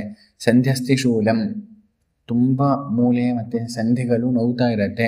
ಅಸ್ವೇದ, ಸ್ವೇದ ಅನ್ನೋದೇ ಬರ್ತಾ ಇರೋದಿಲ್ಲ. ಮತ್ತು ದೋಷವರ್ಚೋ ವಿನಿಗ್ರಹ, ಪುರುಷ ಅನ್ನೋದು ಬರೋದಿಲ್ಲ, ತುಂಬ ವಿಬಂಧ ಇರುತ್ತೆ. ಅಂತರ್ವೇಗಸ್ಯ ಲಿಂಗಾನಿ, ಇದೇ ಅಂತರ್ವೇಗ ಜ್ವರದ ಲಕ್ಷಣಗಳು. ಅಂದರೆ ಹೊರ್ಗಡೆ ಬಿಸಿ ಇರೋದಿಲ್ಲ, ಆದರೆ ಒಳಗಡೆ ತುಂಬಾ ಬಿಸಿ ಇರತ್ತೆ ಅಷ್ಟೇ ಅಲ್ದಿರ, ಇನ್ನು ಒಳಗಡೆ ತುಂಬ ತೃಷ್ಣ ಅನ್ನೋದು ಇರತ್ತೆ. ಇನ್ನು ಬಹಿರ್ವೇಗ ಏನೋ ವಿಪರೀತವಾಗಿರತ್ತೆ. ಸಂತಾಪೋ ಎದಿಕೋ ಬಾಹ್ಯ, ಅಧಿಕವಾಗಿ ಬಾಹ್ಯ ಹೊರ್ಗಡೆ ಸಂತಾಪ ಕಾಣಿಸುತ್ತೆ. ತೃಷ್ಣಾದೀನಂಚ ಮಾಡಿದವು, ಅದೇ ಇಲ್ಲಿ ತೃಷ್ಣಾದೀನಗಳು ಅಂದ್ರೆ ಏನು?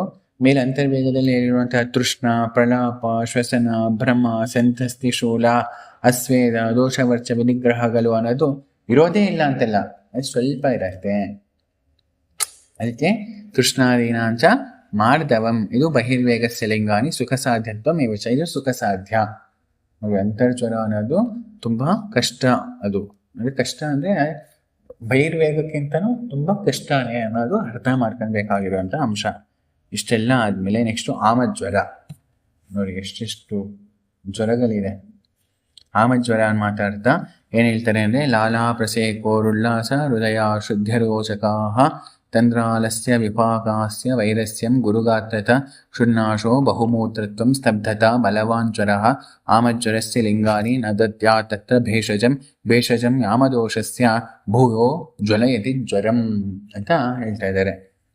ಆಮಜ್ವರದಲ್ಲಿ ಔಷಧಿಗಳನ್ನ ಕೊಡಬಾರ್ದು, ಕೊಟ್ರೆ ಮತ್ತೆ ಇನ್ನ ಜಾಸ್ತಿ ಆಗತ್ತೆ. ತಸ್ಮಾತ್ ಜಾಗ್ರತ ಅಂತ ಹೇಳ್ತಾ ಇದ್ದಾರೆ. ಏನು ಲಾಲಪ್ರಸೇಕೋ, ಫುಲ್ಲು ಸುರಿಸ್ತಾ ಇರ್ತಾರೆ ಆಮ ಇದ್ರೆ ಆಯ್ತಾ. ಉಲ್ಲಾಸ, ವಾಂತಿ ಬರೋಂಗಿರುತ್ತೆ. ಹೃದಯ ಶುದ್ಧರೋಚಕಾಹ, ಕೇಕುಗಳು ಅನ್ನೋದು ಬರುತ್ತೆ. ಮತ್ತೆ ಅರೋಚಕ ಅನ್ನೋದು ತುಂಬಾ ಇರುತ್ತೆ, ರುಚಿನೇ ಇಡಿಸ್ತಾ ಇರೋದಿಲ್ಲ. ತಂದ್ರಾಲಸ್ಯ, ತುಂಬ ನಿದ್ರಾರ್ಥ ಸೇವಾ ಥರ ಇರ್ತಾರೆ. ಆಲಸ್ಯ, ಯಾವುದರಲ್ಲೂ ಉತ್ಸಾಹ ಅನ್ನೋದು ಇರೋದಿಲ್ಲ. ಅವಿಪಾಕ, ತಿಂದಿರುವಂಥದ್ದು ಪಚನ ಆಗ್ತಾ ಇರೋದಿಲ್ಲ. ಹಾಸ್ಯ ವೈರಸ್ಯಂ ಗುರುಗಾತ್ರತ, ಮೈಯೆಲ್ಲ ಭಾರ ಇರುತ್ತೆ. ಕ್ಷುನ್ನಾಶೋ, ಹೊಟ್ಟೆ ಹಸಿವು ಅನ್ನೋದೇ ಇರೋದಿಲ್ಲ. ಬಹುಮೂತ್ರತ್ವ ಮಾತ್ರ ಬಹುಮೂತ್ರತ್ವ ಇರುತ್ತೆ. ನೋಡಿ, ಆಮ ಜ್ವರದಲ್ಲಿ ಬಹುಮೂತ್ರತ್ವ ಇರುತ್ತೆ, ಪ್ರಮೇಯದಲ್ಲಿ ಬಹುಮೂತ್ರತ್ವ ಇರುತ್ತೆ, ಆಮ ಜ್ವರದಲ್ಲೂ ಬಹುಮೂತ್ರತ್ವ ಇರುತ್ತೆ. ಇದೆಲ್ಲ ಜ್ಞಾಪಕ ಇಟ್ಕೊಂಡಿರ್ಬೇಕಾಗಿರುವಂಥ ಅಂಶ. ಸ್ತಬ್ಧತಾ ಬಲವಾನ್ ಜ್ವರ, ಮತ್ತೆ ತುಂಬ ಕೈಕಾಲೆಲ್ಲ ಸ್ತಬ್ಧ ಆಗೋಗಿರುತ್ತೆ, ಅದಕ್ಕೆ ಸ್ತಬ್ಧತಾ. ಆಮಜ್ವರಸ್ಯ ಲಿಂಗ, ಇದೆಲ್ಲ ಆಮಜ್ವರದ ಲಕ್ಷಣಗಳು. ನದದ್ಯಾ ತತ್ರ ಭೇಷಜಂ, ಅಲ್ಲಿ ಭೇಷಜ ಅಂದ್ರೆ ಔಷಧಿಯನ್ನು ಕೊಡಬಾರದು. ಆಮಜ್ವರ ಆದ್ಮೇಲೆ ನೆಕ್ಸ್ಟ್ ಪಚ್ಚಮಾನ ಜ್ವರ, ಆಮೇಲೆ ಪಕ್ವಜ್ವರ. ಪಚ್ಚಮಾನ ಜ್ವರ ಅಂದ್ರೆ ಏನು? ಶೋಧನಂ ಶಮನೀಯಂಚ ಕರೋತಿ ವಿಷಮಜ್ವರಂ. ಜ್ವರವೇಗೋ ಅಧಿಕಸ್ತೃಷ್ಣ ಪ್ರಲಾಪ ಶ್ವಸನಂ ಭ್ರಮಃ ಮಲಪ್ರವೃತ್ತಿರುತ್ಕ್ಲೇಶ ಪಚ್ಚಮಾನಸ್ಯ ಲಕ್ಷಣಂ. ಅಂದರೆ ಅಂತರ್ವೇಗ ಜ್ವರ ಗೊತ್ತಾ? ಅಂತರ್ದಾಹೋ ಅಧಿಕ ಸ್ತುಷ್ಣ ಫಲಾಹ ಶ್ವಸನಂ ಭ್ರಮಃ ಅಂತ ನಾವು ನೋಡಿದ್ವಲ್ವ ಶ್ಲೋಕ. ಸೇಮ್ ಶ್ಲೋಕ ಮತ್ತೆ ಪಚ್ಚಮಾನ ಜ್ವರದಲ್ಲೂ ಇರುತ್ತೆ.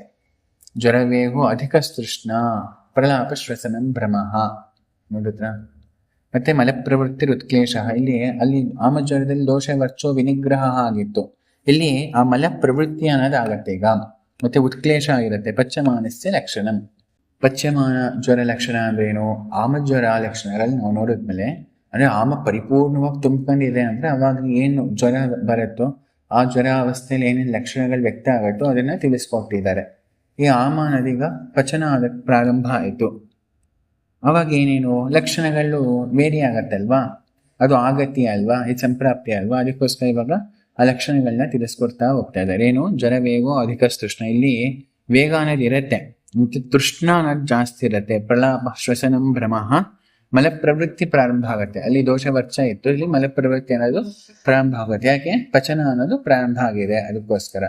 ಇನ್ನ ಪಕ್ವ ಜ್ವರ ಲಕ್ಷಣ ಅಂದ್ರೆ ಪಕ್ವ ಐತಿ, ಆಮ ಪಕ್ವ ಆಗಿದೆ.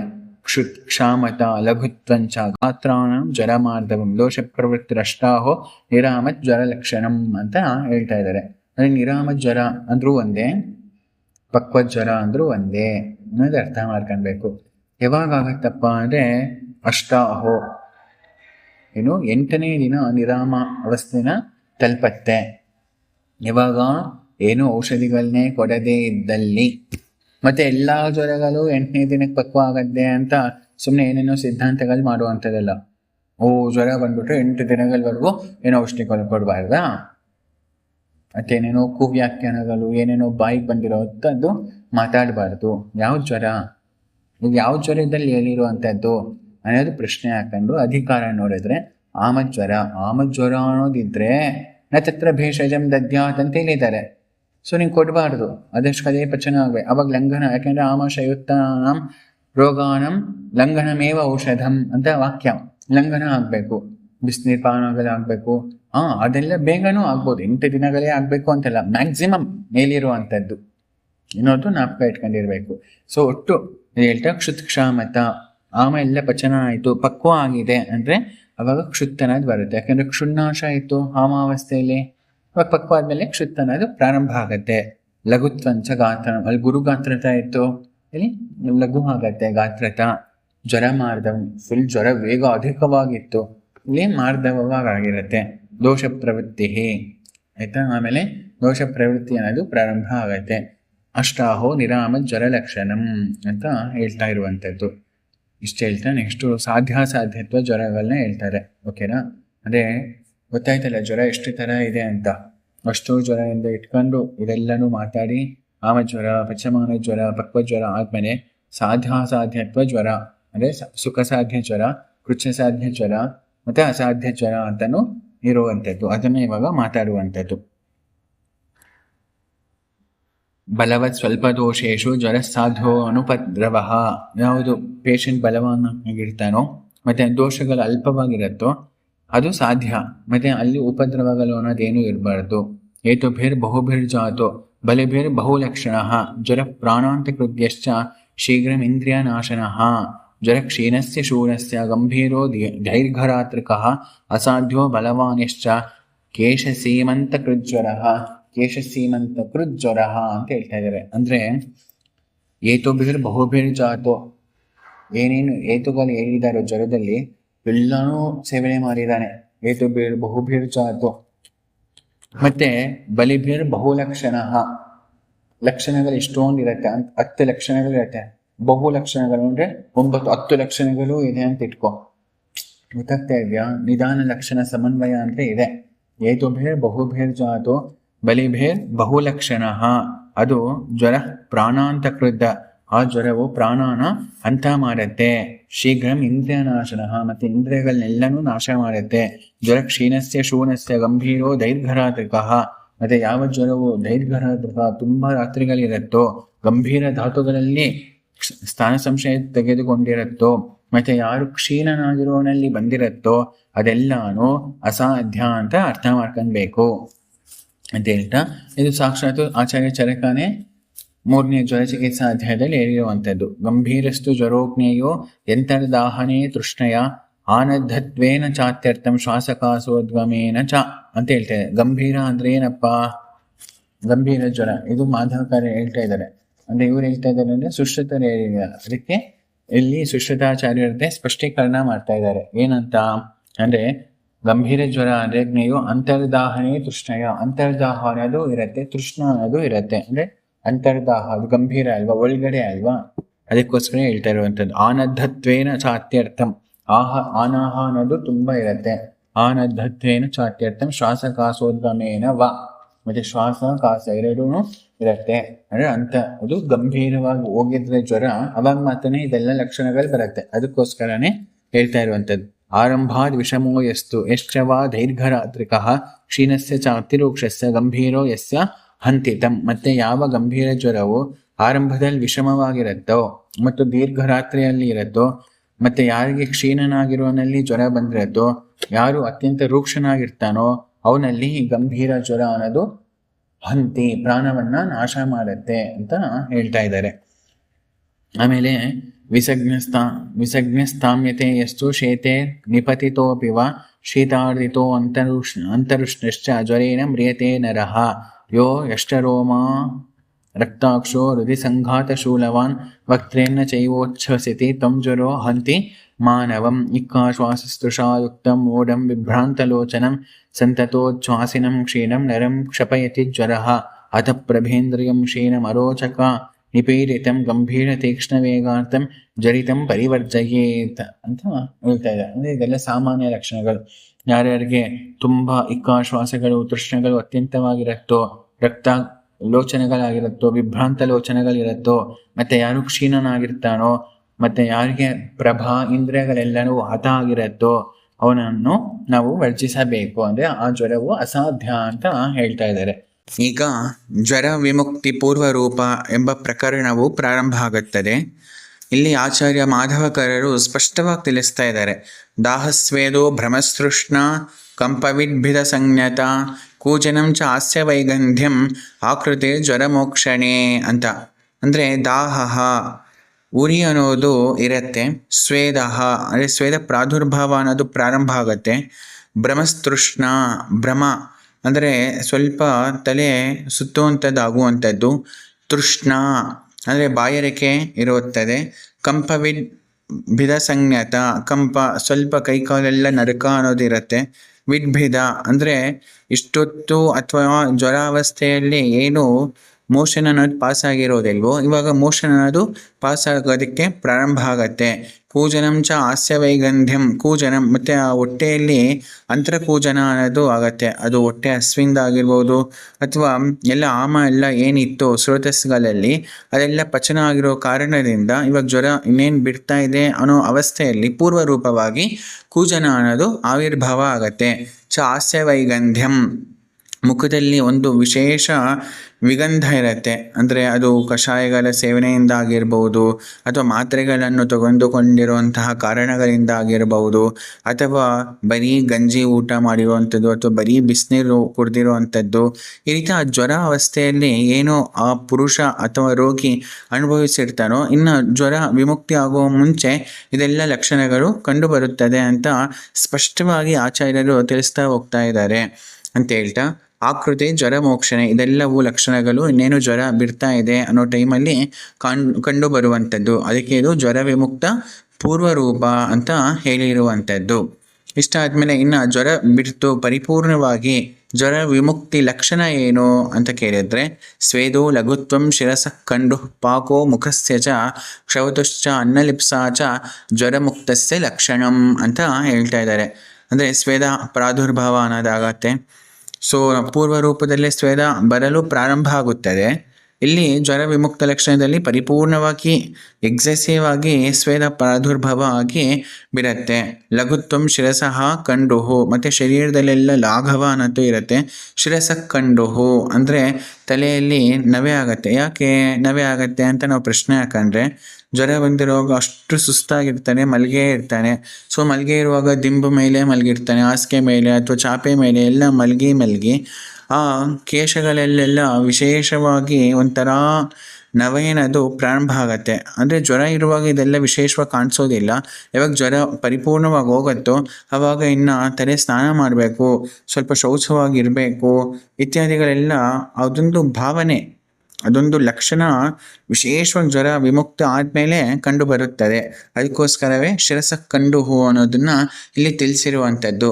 ಪಾಕೋ ಮುಖಸ್ಯಚ, ಮತ್ತು ಮುಖದಲ್ಲಿ ಸ್ವಲ್ಪ ಪಾಕ ಅನ್ನೋದು ಬರುತ್ತೆ. ಯಾಕೆ ಅಂತ ನಾವು ಮತ್ತೆ ಪ್ರಶ್ನೆ ಹಾಕಂದ್ರೆ, ಅದು ಉಪಶಯಾತ್ಮಕವಾಗಿ ಅವನೇನೇನು ಸೇವನೆ ಮಾಡಿದ್ನೋ ಉಷ್ಣ ಜಲವನ್ನೇ ಸೇವನೆ ಮಾಡಿರುವಂಥದ್ದು, ಆಮೇಲೆ ಉಷ್ಣವಾಗಿರುವಂತಹ ಗಂಜಿಗಳನ್ನೇ ಸೇವನೆ ಮಾಡಿರುವಂಥದ್ದು, ಬೆಚ್ಚಗಿರೋದಕ್ಕೋಸ್ಕರನೇ ಅವನು ಪ್ರಯತ್ನ ಪಟ್ಟಿರುವಂಥದ್ದು, ಮಲ್ಲಿಗೆ ಇರುವಂಥದ್ದು ಇತ್ಯಾದಿ ಕಾರಣಗಳಿಂದ ಶರೀರದಲ್ಲಿ ಒಂದು ಊಷ್ಮತೆ ಅನ್ನೋದು ಜಾಸ್ತಿ ಆಗಿರುತ್ತೆ. ಆ ಊಷ್ಮದ ಜಾಸ್ತಿ ಆಗಿರುವಂತಹ ಕಾರಣದಿಂದ ಮುಖದಲ್ಲಿ ಪಾಕ ಅನ್ನೋದು ಪ್ರಾದುರ್ಭಾವ ಆಗುತ್ತೆ.